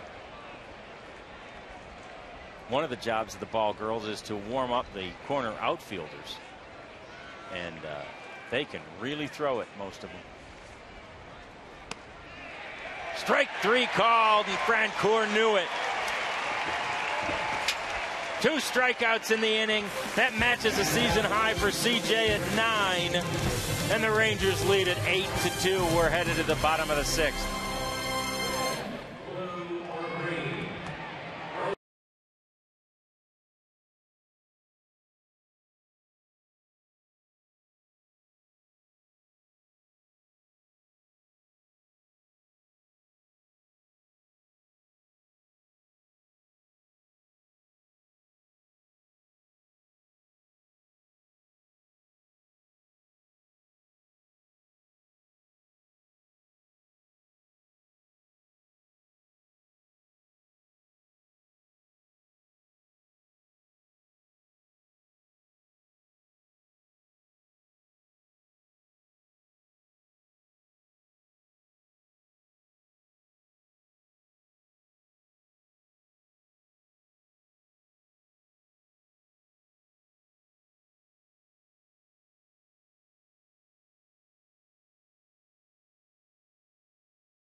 jackpot worth $200 and dinner for two at Sonic Drive-In. Today the Rangers are hitting for Bobby Lawler from Bedford, Texas, and if a Ranger hits a grand slam during this inning, Bobby Lawler from Bedford wins $25 grand. You can register at any North Texas Sonic restaurant. New pitcher for the KC Royals is Blake Wood. Another one of the youngsters out of the bullpen, making his 5th appearance. And another guy with that new prototypical size for a relief pitcher, 6'5", 230.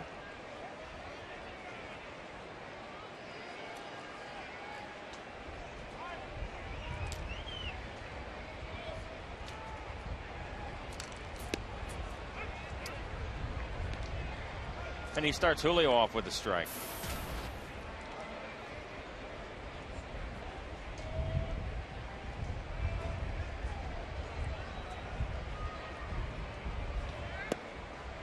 Rangers sent 10 men to the plate in the 5th inning and broke this Easter Sunday game open. Texas with a 13-11 record on Easter Sunday, so they've got a chance to improve upon an already winning record on the holiday.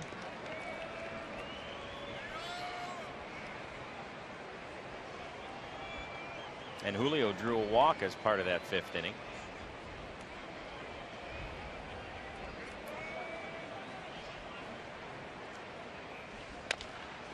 This one chopped over the head of Wood. They're going to have to hurry, and they can't get him.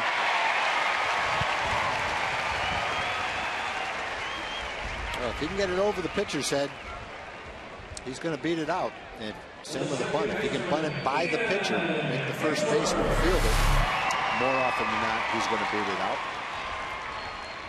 Once that ball went over Wood's head, it was all over. Getz doesn't even try to throw it. You watch him run even in slow motion, and it looks like he's in fast motion. Amazing how quickly he gets down the line. So it's a leadoff infield single for Bourbon. And now it's the top of the order, and Ian Kinsler. Had a bunt single in the 3rd and a regular old single in the 1st.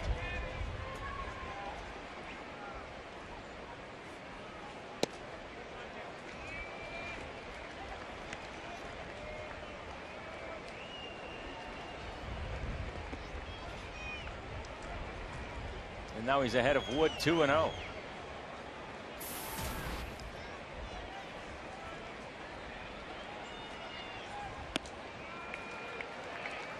Make it 3-0.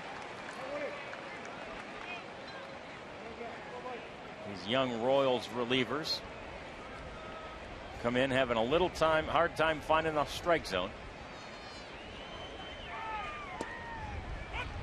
Take is on, and that makes it 3-1.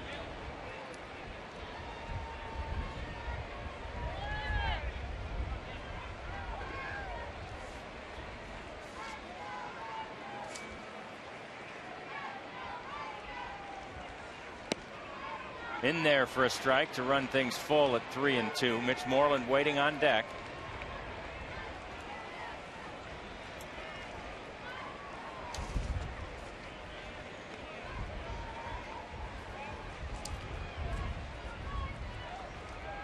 And the runner goes. Pitch is swung on and hit towards the gap in right center field. Francoeur races over to get it. And now Julio is headed back to first. Well, Ian just missed a couple. He started off with a couple of base hits. And he flied out right in front of the Royals bullpen, about 385 feet. And Francoeur takes that one away right at the 377 sign.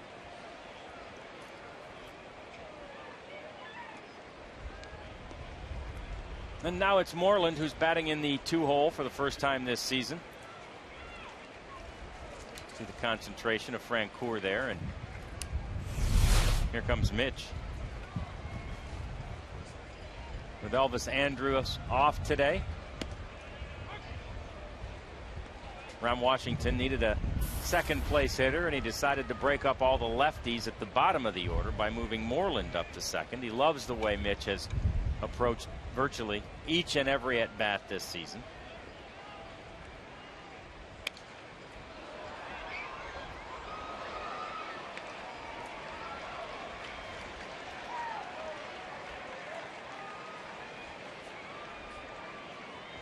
Mitch has hit 2 home runs on the 5-game homestand.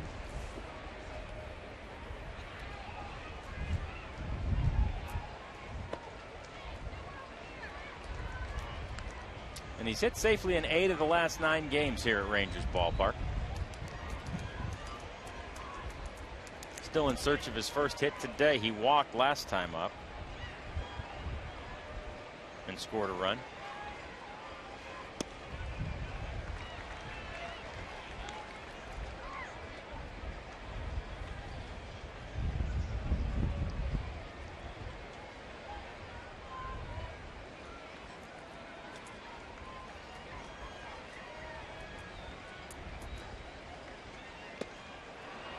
Swing and a miss.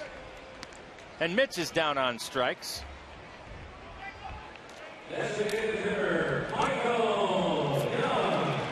And here comes Michael Young.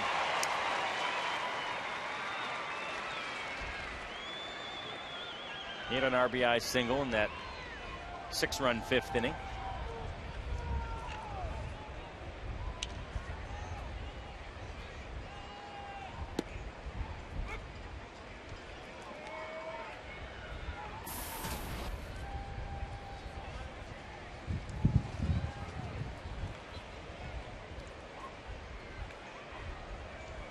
The 0-1 from Wood. Grounded toward short. They go the easy way. And the side is retired. Rangers still with a big lead, though. It's 8-2. We're headed to the 7th.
On Fox Sports Southwest is brought to you by your Texas Ford dealers. Check out the Ford F-150 and drive one. Ford is the best in Texas. By Steel. For dependable trimmers and lightweight blowers, visit SteelDealers.com. And by Southwest Airlines' new Rapid Rewards, unlimited reward seats, and no blackout dates. And welcome back to Rangers Ballpark in Arlington. Happy Easter. It's the 7th inning now, and C.J. Wilson works against the designated hitter today, Wilson Bettamy.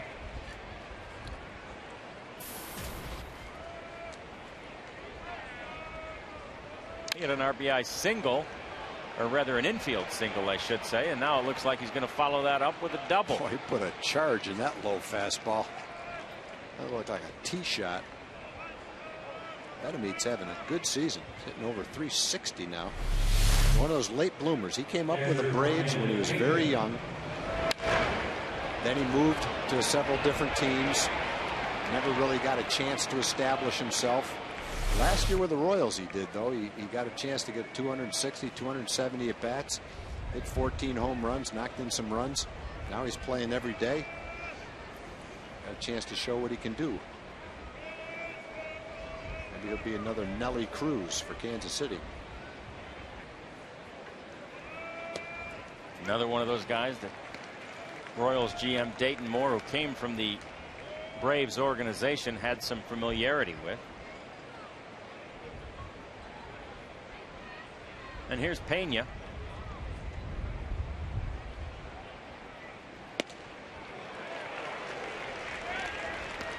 Waves at that one.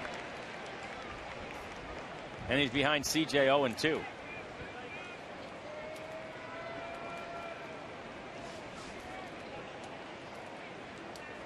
Pena had a single in the second inning, but grounded out in the fourth.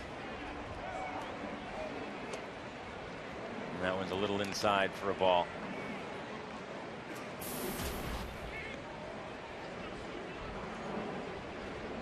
Royals have lost 7 straight games here at Rangers Ballpark in Arlington, dating back to the 19th of April in 2009.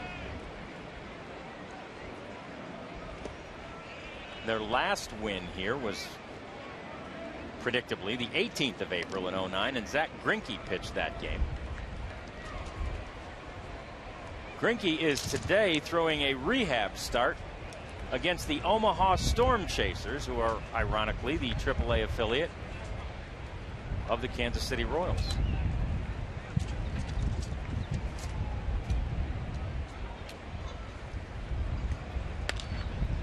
This one's grounded to short. Blanco has it there. And Milwaukee's hanging in there too. They're at 500 right now. In fact, they're a game over 500. They won today in a division that's basically a 500 division, National and Central. So they'll be hanging right in there when Greinke's ready to come back. And let's go down to Emily Jones. Well, guys, as you know, CJ was battling that hamstring issue for the most part of April. He says, though, in the last week or so, it really has become a non-issue.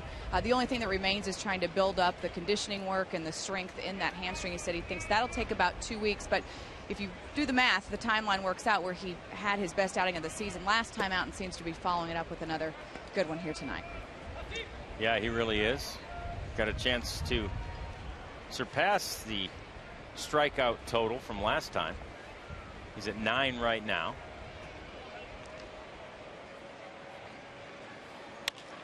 This one's hit hard to left field, down for a base hit. That'll get a run home.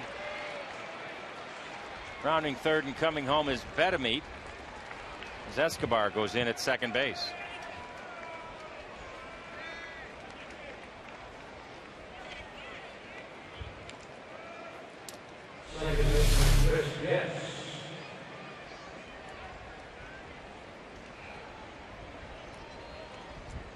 Now Mike Maddox will come out and have a chat with CJ and Mike Napoli.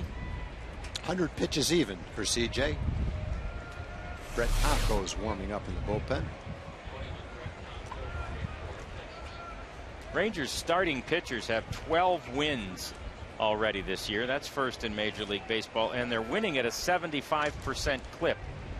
They're at 12-4 right now. That also leads all of Major League Baseball's starting staffs.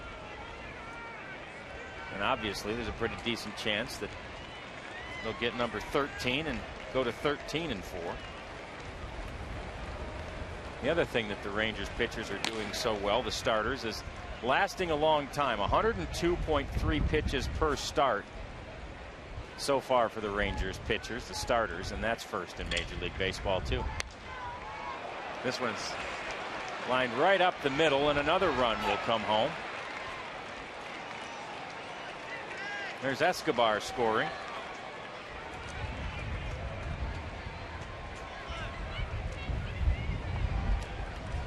Getz is on first base, and it's 8-4.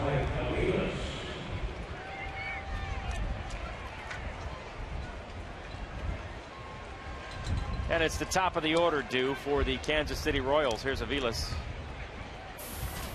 Aviles has hit the ball hard in this ball game. He lined one into left for a hit, hit a line shot right to Bourbon in center, and then he hit a line drive over the center field wall.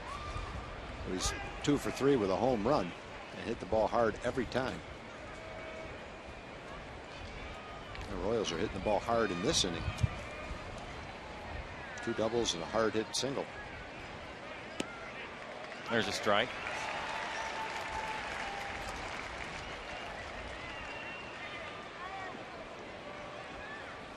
One out here in the inning.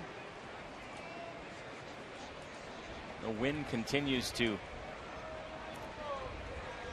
blow very hard, but hasn't been a huge factor in the game. Not like Friday night, where it seemed like it affected every ball, positively or negatively. And now CJ has surpassed that pitches per start average by the starters. It was 102.3 coming in. He's at 103, and he chases Getz back to first base. Yeah, that's a pretty good average when you're talking how it ranks in baseball, when you consider the Rangers have 3 young starters. One of them, Ogando's never done it before. So I think it's just further emphasizes the Rangers. There we go. Got him picked off. Or do they? Now there's Kansas City being aggressive on the bases, even though they're down by 4 runs. But they got away with it right there.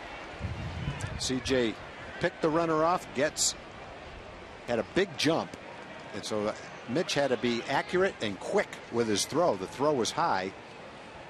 Blanco tried to make a tag as quick as he could, knowing he was going to have a tough time making the tag. He missed the ball, but that wasn't why he was safe. He was going to be safe anyway, I think. The only chance Blanco had was to just try to time it perfectly to make that tag. And it's officially a stolen base, as this one's popped to center field. That ball really carrying. Hit that right off the end of the bat. And Bourbon gets it in, even as Getz moves on to third.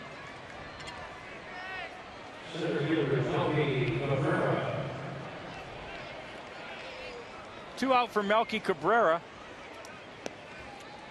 But all along the last few years, the Rangers have talked about trying to push their starters deeper into games, and perfect evidence of that when you see the average pitches per start, that's exactly what Ron Washington is doing. He's the brainchild of Nolan Ryan when he first got back to the organization. See if you can make these guys go a little bit farther. One more inning, a few more pitches. And now they're all accustomed to it. It was a somewhat dramatic and radical change at first, but now they expect it. And it's paying dividends for the Rangers. And especially with the way the bullpen is right now, the longer you get out of the starters, the better.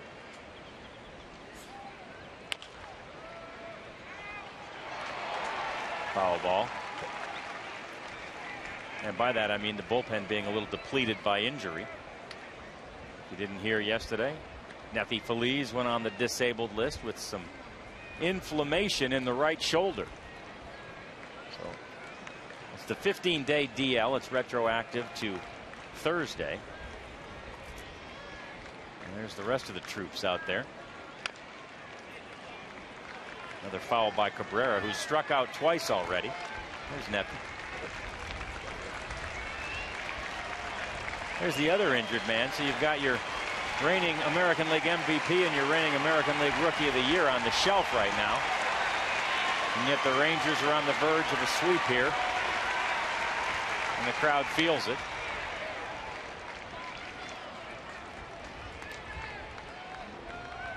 Cabrera hangs tough.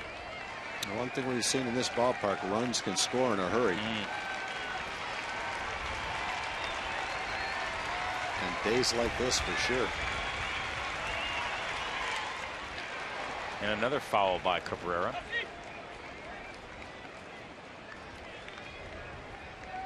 He's battling C.J. Wilson here in the top of the 7th inning. Rangers lead has been trimmed to 4.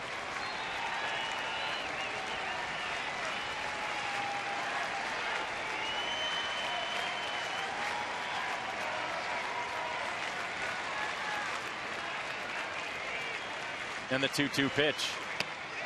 Strike 3 called. That's 10 for the day for C.J. Wilson. Most by a Rangers starter this year, and 2 off his career high. Rangers lead at 8-4.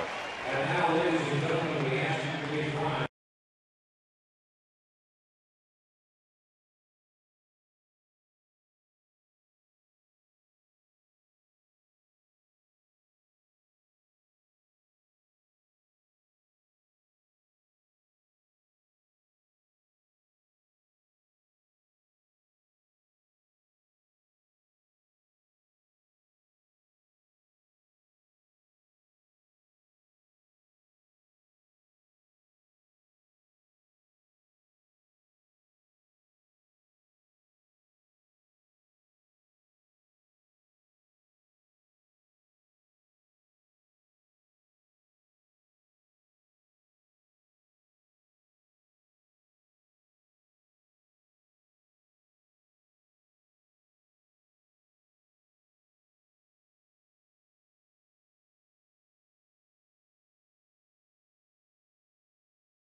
Eight 8-4 Rangers, bottom of the 7th, and baseball fans, Chevy is a proud sponsor of youth baseball leagues in your community. Go to ChevyYouthBaseball.com for a chance at winning a home field makeover from Chevrolet. First pitch to Adrian Beltre is in there for a strike.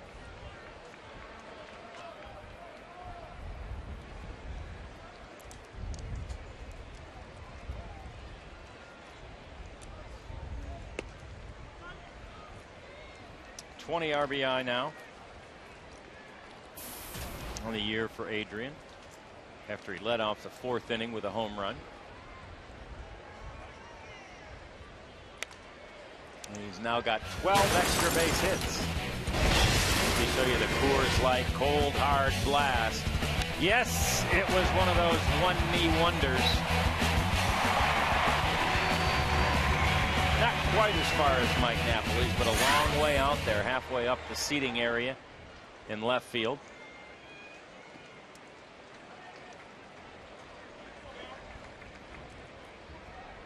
And now it's 2-2. Adrian's had a walk since the home run in the 5th inning.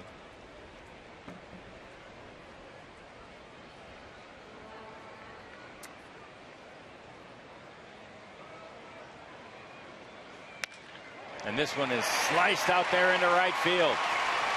Beltre rounding first and puts the brakes on. One thing I've always admired about Beltre is how hard he plays, how hard he runs the bases.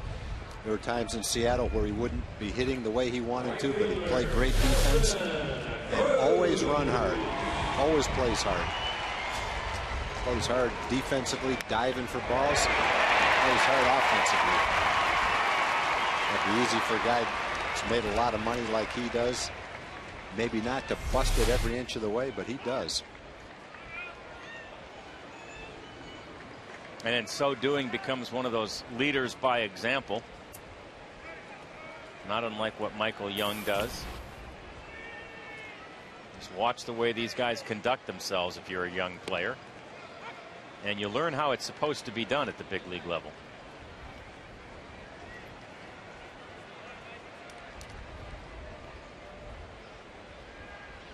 Now it's Nelly. He struck out his last time up in the 5th.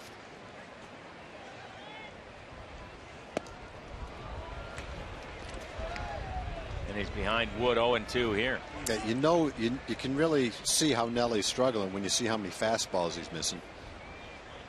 Last time against Jeffress, he missed 3. And when he's hitting good, that's not the case.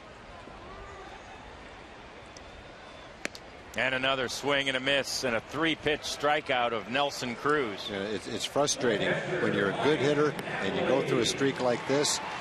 You see the ball, you swing, you don't hit it. You just start to think to yourself, what the world is wrong? Why can't I hit this pitch? And you just have to keep battling, keep taking your BP. Trainer's going to come out and check with Blake Wood. Keep taking your BP, keep taking your swings, and eventually it turns around and you get into a hot streak and you forget all about it. You wonder how you ever were in a bad streak. And we'll see that from Nelly pretty soon. Yeah, we chronicled some of the ups and downs of last season in our pregame show with Nelly Cruz.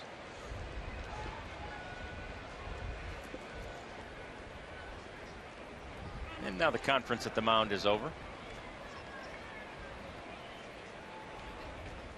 And Mike Napoli will step to the plate.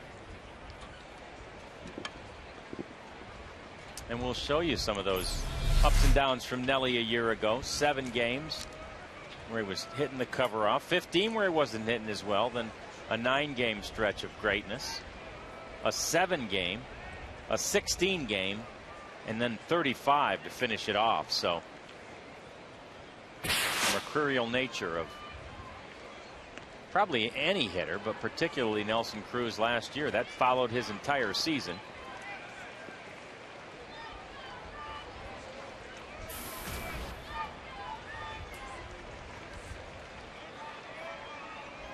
Well, there's never been a hitter alive that didn't go through a bad streak.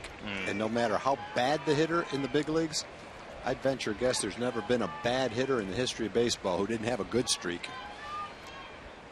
And the difference between the great players and the average players is the great players have their long streaks last longer and minimize the bad ones. Slumps don't last as long and the streaks go longer. Sort of like that 35 gamer at the end of the season last year for Nelly when it really counted.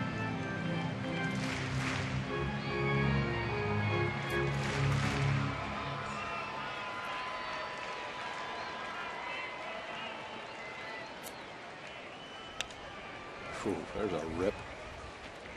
And a foul from Napoli to make it 1-2.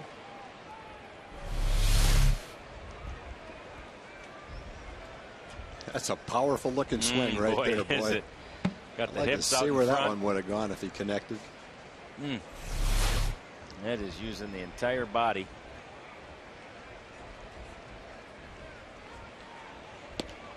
And a swing and a miss. Yeah, Wood kept firing 95 miles an hour, and he got the best of that at bat. Back-to-back strikeouts of Cruz and Napoli, and here comes David Murphy, although there goes Ned Yost.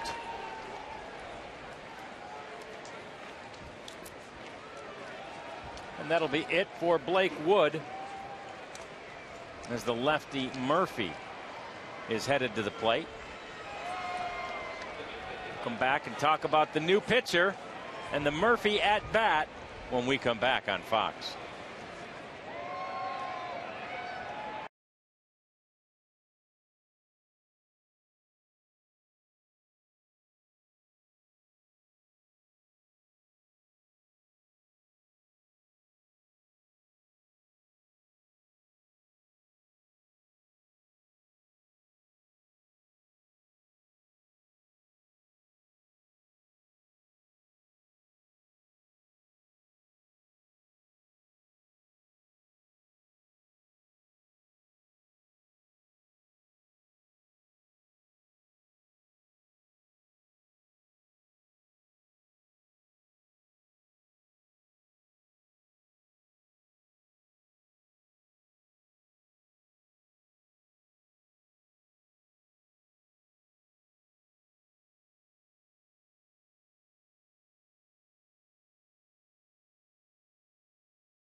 exclusive coverage of the UEFA Champions League semifinals beginning on Tuesday with Schalke taking on Man U. That's Manchester United on Fox Soccer. Then on Wednesday, one of the world's greatest sports rivalries resumes as Barcelona battles Real Madrid on FX. Coverage of both games begins at 1 o'clock in high definition.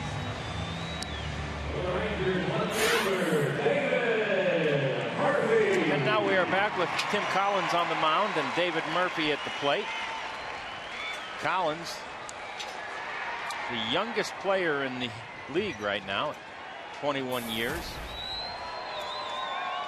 222 days. We saw Tim Collins last night. I love the way this kid throws.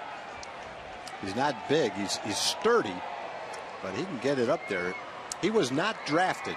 He's from Worcester, Massachusetts, and he was signed by J.P. Ricciardi when J.P. was, I guess, the general manager of the Blue Jays. And the reason being probably because J.P. is from Worcester. He knew about him. Yep. He pops Murph up, and that retires the side. Couple of strikeouts in the inning, and the Rangers strand one, but they still lead it as we head to the 8th inning. It's 8-4 Texas.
Have gotten to 8 runs. They've done it on the strength of some solo home runs in the second by Mike Napoli, a leadoff home run in the 4th inning by Adrian Beltre.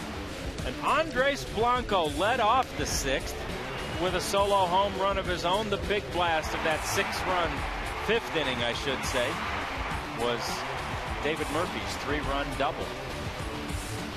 Blanco wound up batting twice in that 5th inning. And we've got a new pitcher to tell you about, and it is Brett Tomko. A good opportunity for Brett to pitch in a meaningful part of a ball game. 8th inning, 4-run game. Day where a lot of runs are being scored. All the guys out in the bullpen are going to have to contribute over the next couple of weeks while Felice is out. Last night, Cody Epley had his shot. Darren Oliver saved it. Good night for the bullpen. And Brett be trying to do the same thing today. The last time Brett was on a major league mound was right here at Rangers Ballpark in Arlington. And that was back in September of '09.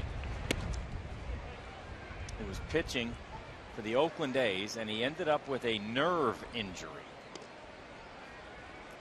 It just exploded on him in the 9th inning. He finished the game. And he hasn't pitched since at the big league level. Well, it's one of those fortunate signings. He signed without an invite to Major League camp. While he was in the minor league camp, he was called up to participate in big league camp, but originally he wasn't. Broken bat, and this one falls in front of Nelly. And Gordon extends his hitting streak. He's now at 18 games.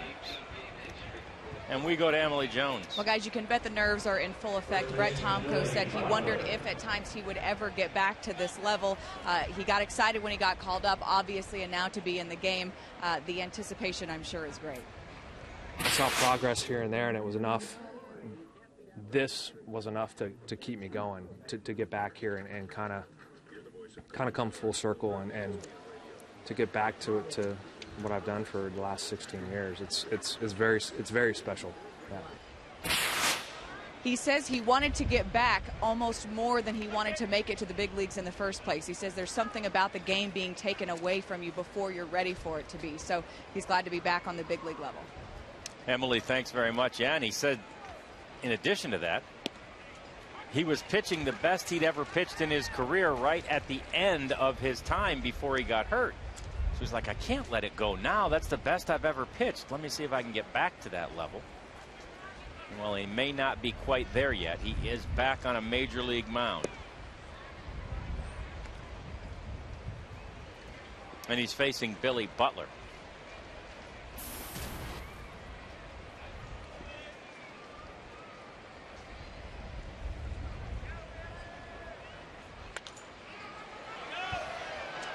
Who fouls this one out of play.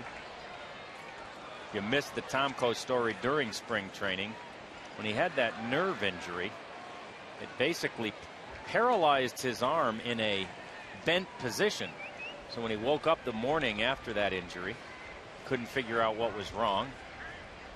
The Oakland trainers got him to our team doctor, Dr. Keith Meister, and Dr. Meister's the one who diagnosed the problem as a nerve injury. Took about 18 months to get it repaired and healed.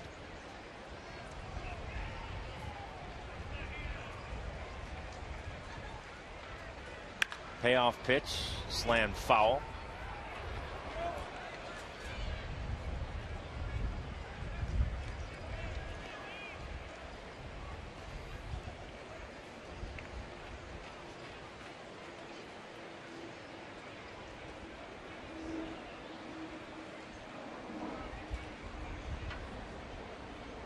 And the 3-2 is fouled the other way.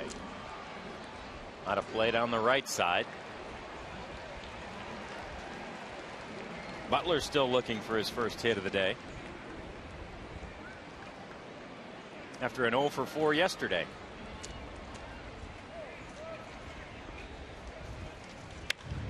And he hits this one high and deep and foul.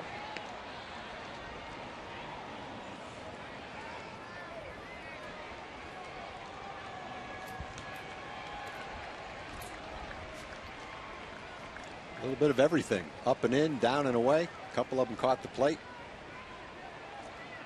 New ground ball to shortstop. And the 9th pitch of the at-bat is fouled off. Butler hangs tough against Tomko. And that's like finding the very special Easter egg in the egg hunt.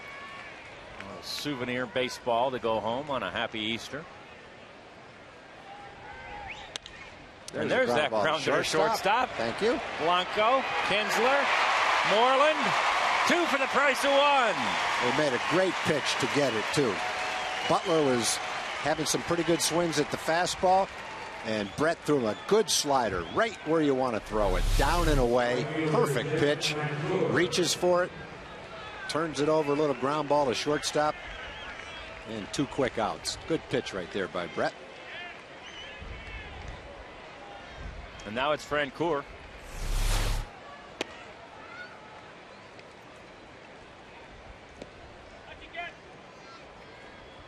He's had a homer in 2 official trips. Walked his first time up back in the 2nd.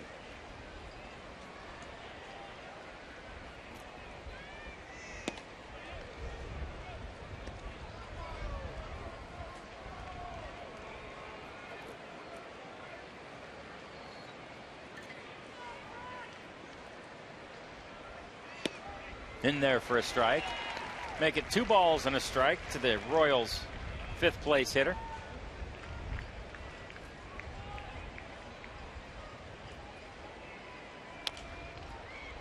And that one's chopped foul. The two Royals long hit streaks are alive. After the single by Gordon takes him to 18, and Francoeur's home run has him at 14 on the year. The Rangers still lead at 8-4.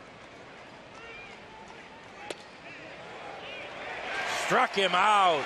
Francoeur wasn't as sure about this one, but he's down on strikes, and Brett Tomko has a pretty good 8th inning.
By the score of 8-4. John and time for the progressive fan of the game. You know, it is Easter Sunday, and so it's good between the Royals bunny or the Rangers Easter bunny. Of course, not in this ballpark world, bunny. Congratulations, the Ranger Easter bunny, progressive fan of the game. The egg dunk right there. He's pumped. He's happy. There we go.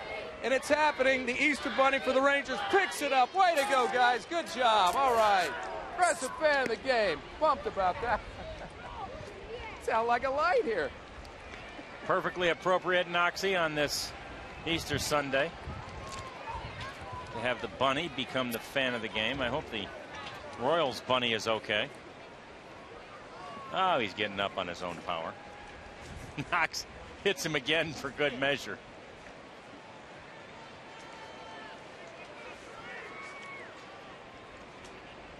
Here comes Andres Blanco.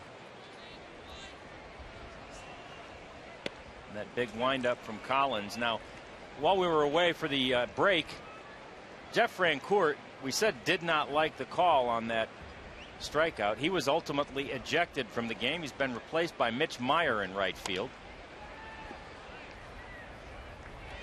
Brian Knight tossed Francoeur while we were away. I got a little scoreboard watching today. The Red Sox are doing a number on the Angels. They got a chance to beat them 4 in a row. They're headed 6-0 today. John Lester, Josh Beckett, Daisuke, John Lackey. Blanco to center field, and a nice running catch by Cabrera. All pitching great games against the Angels. That's at home, too. Red Sox came into Texas and didn't fare too well. They're going to Anaheim, and they're looking a lot different. Probably has something to do with the way the Angels are playing, too. There are the standings in the East, and you see the Red Sox, who started so poorly, are climbing back up. They're in 3rd place and only a half game behind the Rays. Here's Julio. Boston put up 3 runs in the first inning of that game and have added 3. It's now in the 7th. And there's a couple of quick strikes to Julio. He had an infield single his last time up, and he chops this one toward short. Escobar can't beat him. That's just beating out the ground ball to shortstop right there.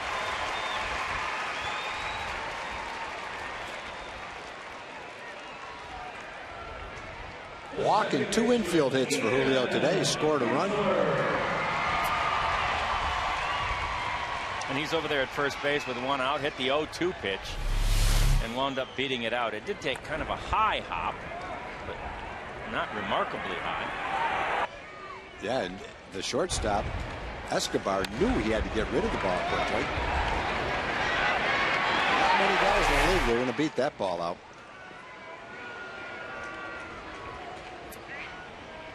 The Royals have one they think would, Gerard Dyson. We haven't seen it in this series. No. He's here, but we haven't seen him play yet.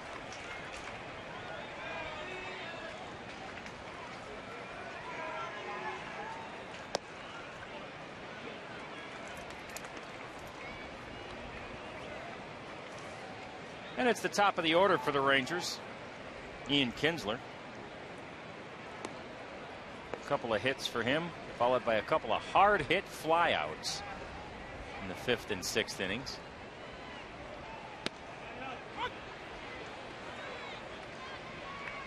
And the strike evens things up at 1-1.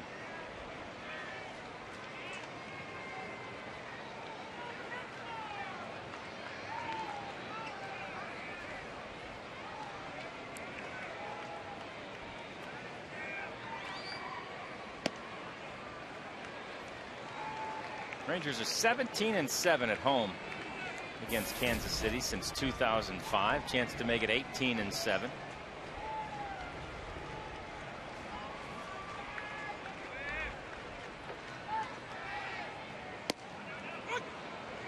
there's another strike to Ian, and we're all even at 2-2. To get to 17-7 in that 6-year duration, the Rangers have won 7 in a row here now, counting the 2 this weekend against Kansas City. It's their longest win streak against the Royals at Rangers Ballpark in Arlington ever. There goes Bourbon, and Ian fouls it out of play.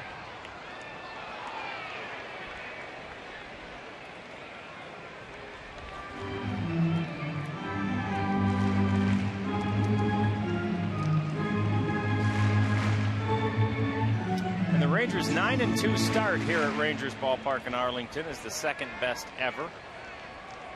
They were 10-1 in their first 11 back in 1996. And this one is sliced down the right side and foul.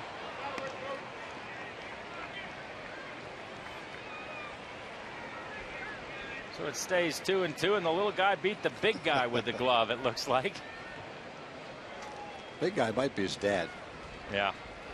He looked disappointed, though. I mean, maybe he wanted to beat the kid. He's like, oh, I can't believe he got it instead of me. Let's hope not. Yeah. And now this one is sliced down the right field line and just foul.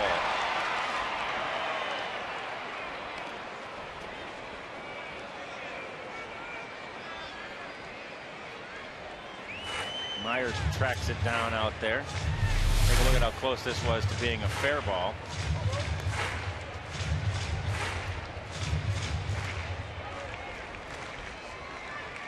And the reaction from Ian. Yeah. Ian's had a good day. He's had 2 hits and then 2 fly balls to the warning track. 1 to left and 1 Jeff Francoeur ran down in front of the Ranger bullpen. Both of them hit pretty well. Francoeur has been replaced in right field by Mitch Meyer. As Jeff got tossed for arguing about a called 3rd strike.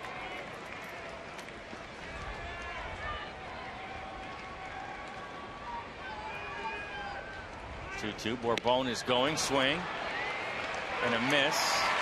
Ian is out, but safe at second base is Bourbon. Jeff had an argument with Brian Knight earlier in the game on a check swing. Didn't feel like he'd swung.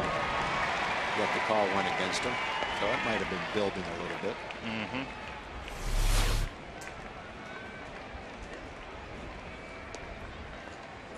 So 2 steals in the game, 2 steals on the year now for Julio Bourbon. And it's Mitch Moreland.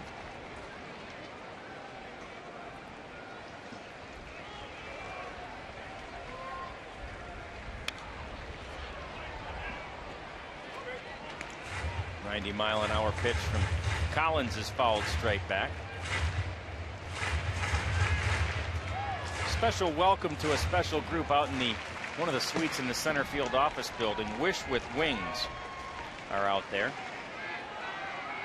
Great organization from Arlington. Oh, I think he got fooled on that one. He thought he was getting a fastball and he got a curveball. Better that than the opposite. Yeah. You're looking for a curveball and you get a fastball. You get it right in the mask. Whoops. Pretty good job right there, yeah. Pena. And now a quick chat to make sure we don't have our signals crossed. It's a scary feeling for a catcher.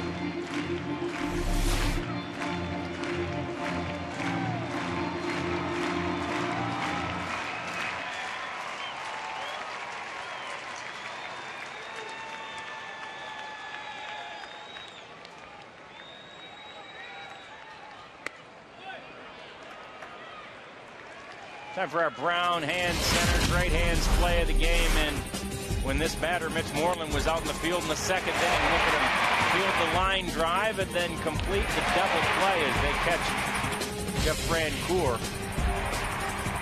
And that ended the inning for C.J. Wilson. C.J., who finished his 3rd career game with 10 or more strikeouts. He had 10 today. Well, Melky Cabrera's getting booed. The ball came out of the Ranger bullpen. He picked it up and threw it back. And the fans booed him for not throwing it to them.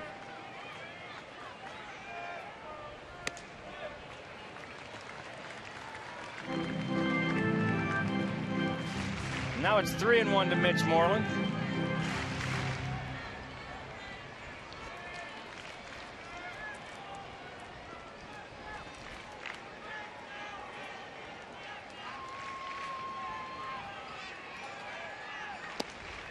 And he walked him. Way outside to Mitch.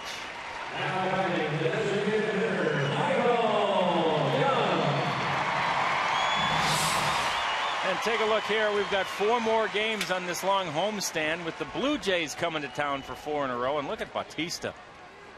7 home runs, has him first in the league. The average first in the league. On base, yeah, first in the league. And 19 runs. Oh, he's second in the league in that category. All of those 4 games can be seen right here on Fox Sports Southwest as the Rangers have knocked Collins out of this one, and Aaron Crow is headed from the bullpen and into the mound. And we'll break for the pitching change with an 8-4 Rangers lead.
Out here in the bottom of the 8th inning, but the Rangers have a couple of runners on base in the person of Mitch Moreland at first after a walk.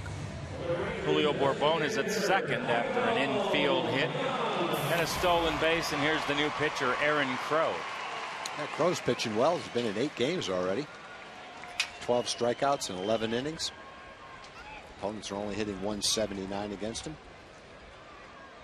He's the #1 draft choice for Kansas City. Like Ian Kinsler before him, a former Missouri Tiger.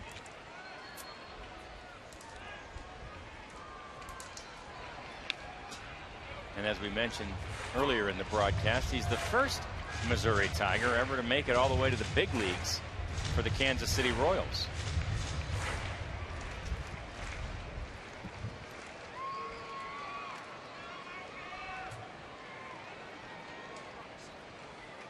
And he's ahead of Michael Young.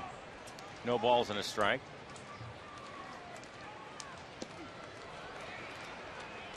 Pena does a good job keeping that one in front of him.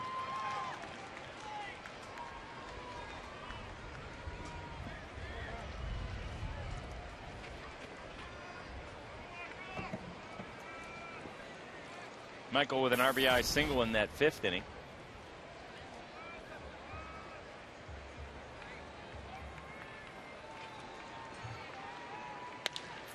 And this one's grounded to short. Escobar to Getz. And they go the easy way, and the side is retired. Rangers still lead at 8-4. We're headed to the 9th.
Ballpark Suites offer classic Texas hospitality for entertaining clients. Celebrating a special occasion or relaxing with friends, suites are still available for the weekend of May 6th through the 8th when the Rangers take on the Yankees, believe it or not. And to watch in style, call 972-RANGERS or visit texasrangers.com/suites.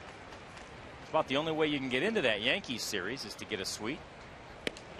Most of the tickets for that one are already gone.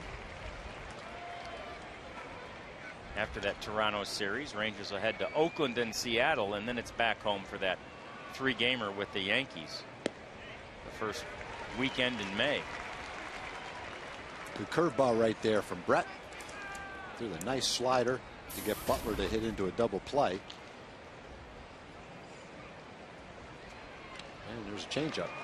So you see all 4 of Brett's pitches. Got a fastball, 89, 91-ish, right around in there.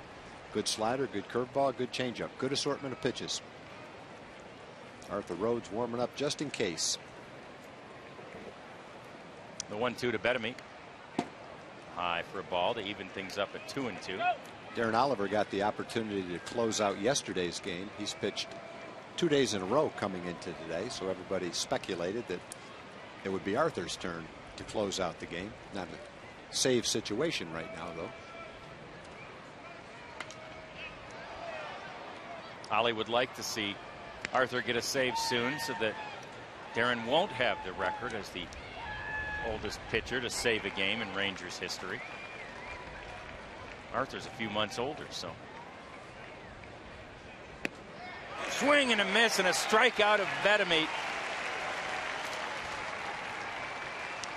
And let's say hi to Joe Gum over there at the Rangers Live set. Hey guys, good afternoon. We are ready for Rangers Live coming up momentarily to break down this win. We're going to get reaction from Ron Washington and several of the players, including a breakdown of C.J. Wilson's team. We're going to find out why we haven't received any chocolate or eggs from the fans. $2 billion worth sold this weekend in Easter candy. Oh, also, how about that home run from Blanco? We're going to talk about it all coming up on Rangers Live. Sounds great, Joe. We'll look forward to that. Best post-game show you can find right after this one.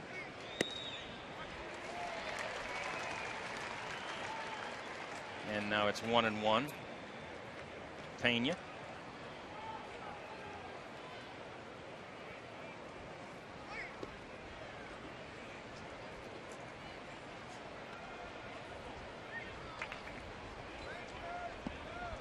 Brett Tomko has new major league life, back on a major league mound.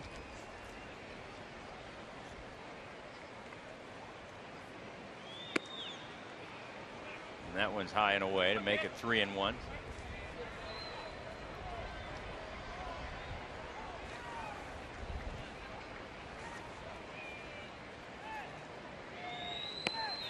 In there for a strike to run it full at 3-2. That last victory that Tomko got, that shutout victory of the Rangers back in September of '09, was the 100th of his career. And the payoff pitch is in there for a strike. Pena knew it. He was walking away before the umpire called it. 3 straight strikeouts for Brett Tomko. Last night it was Cody Epley coming up from AAA and pitching 2 nice innings. And Brett, if he can get one more, he's got a chance to do the same thing. Good shot in the arm for the Ranger bullpen last 2 nights. Exactly what they need, and one of the reasons Ron Washington was confident about going with a bullpen by committee.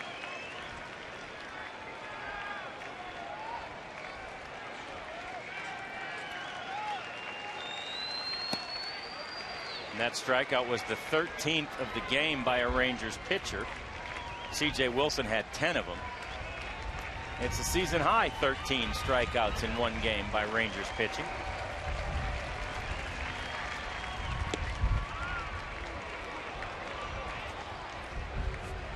But now it's 3-0 to Escobar.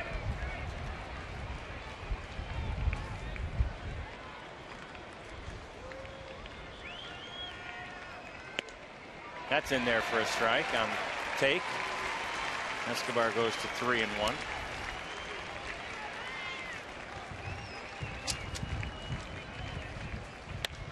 And that's hit hard and into left field. A 2-out single for Escobar.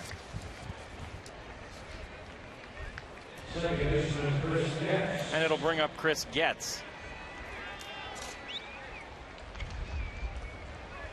Getz had a single his last time up back in the 7th inning. That was off CJ. CJ Wilson with 10 strikeouts on the day, the most by a Rangers starter this year, the most he has accomplished this year.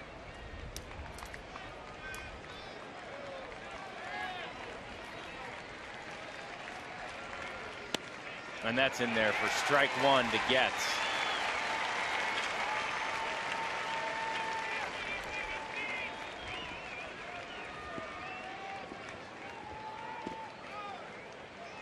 Runner goes and the pitch is fouled out of play.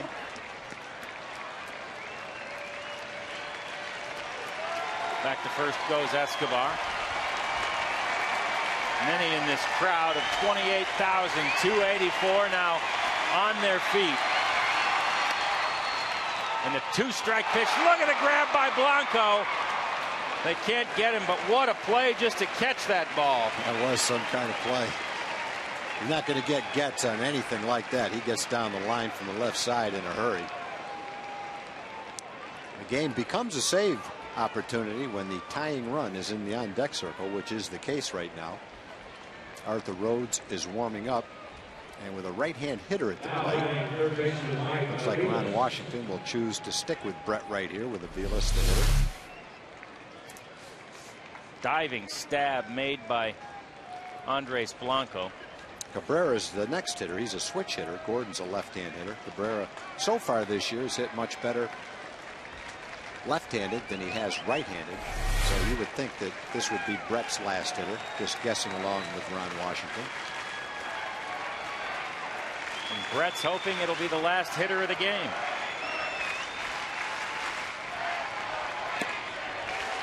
Starts Aviles off with a strike. Mike's got a single and a homer in 4 trips.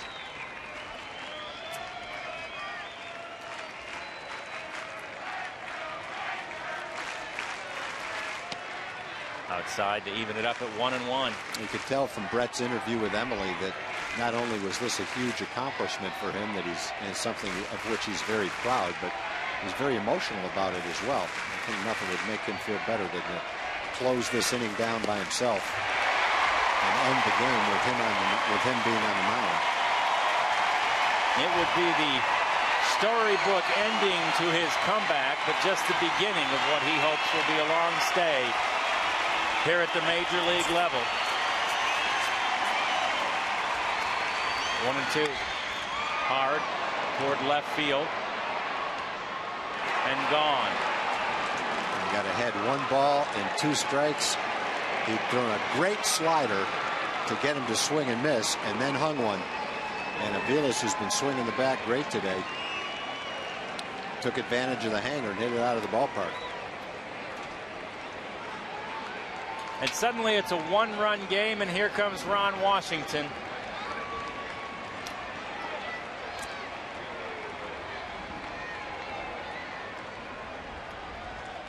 Wash will go to the veteran. It's the first career multi-home run game by Mike Aviles. He had a solo shot in the 5th, and that 3-run blast. And it's 8-7 Texas. We're back right after this.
Lead has been trimmed to a slim 1. It's 8-7 now. And Ron Washington goes back to the committee of closers. I feel bad for Brett. He was right on the verge of getting through 2 innings. He'd struck out 3 straight hitters when Escobar and Getz had singles.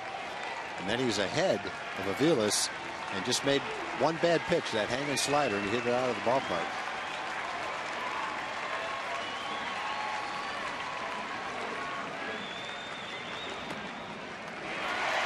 And there's a strike from Arthur Rhodes to Melky Cabrera.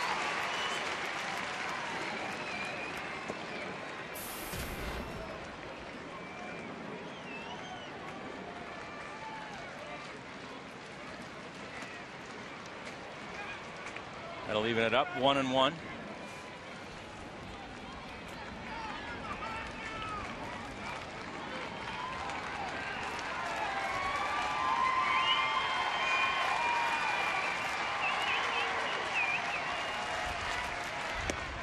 There's a strike, and Arthur Rhodes, who hasn't had a save since 08 with Florida,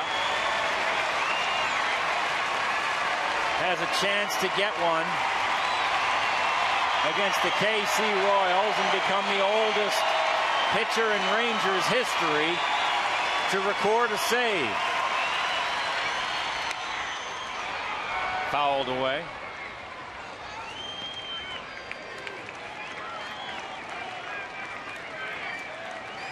Arthur told us yesterday there would be no mental difference approach-wise for him between the 8th and the 9th innings.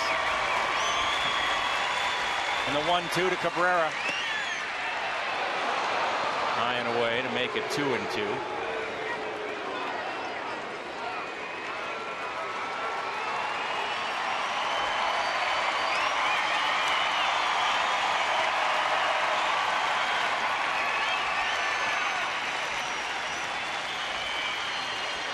Royals down to their last strike, and Cabrera stays alive with a foul ball to the backstop.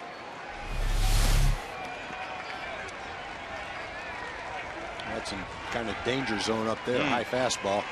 And a good swing at it. Just fouled it off. Cabrera struck out 3 times against CJ in this ball game. And he popped out to Napoli his other timeout.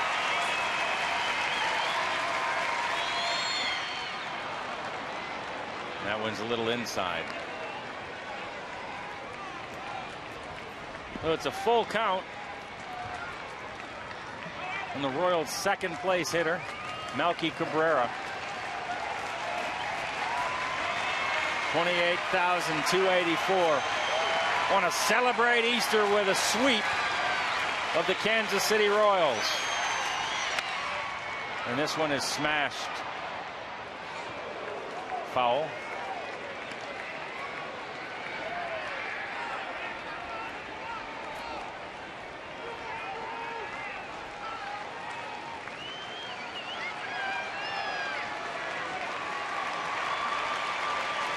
And we'll do it again. Rhodes to Cabrera, the payoff. Swung on to Blanco. There you go, boys. Rangers hold on to win it. Arthur Rhodes gets the save. C.J. Wilson the win. And the Rangers sweep the Royals. 8-7 was the final today. On a great way to celebrate Easter with a sweep of the Kansas City Royals.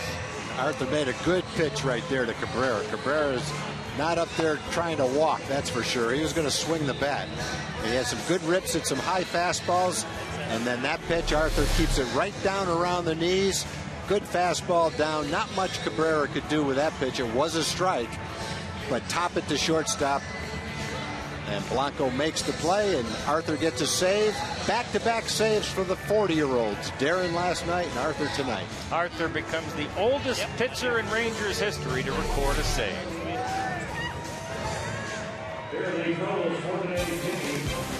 Texas Rangers baseball on Fox Sports Southwest is brought to you by Southwest Airlines' new Rapid Rewards, unlimited reward seats and no blackout dates.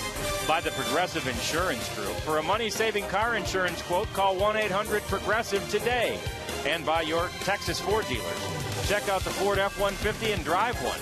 Ford is the best in Texas. Rangers Live is headed your way next. Joe Gum, Steve Busby standing by with great post-game reaction to an 8-7.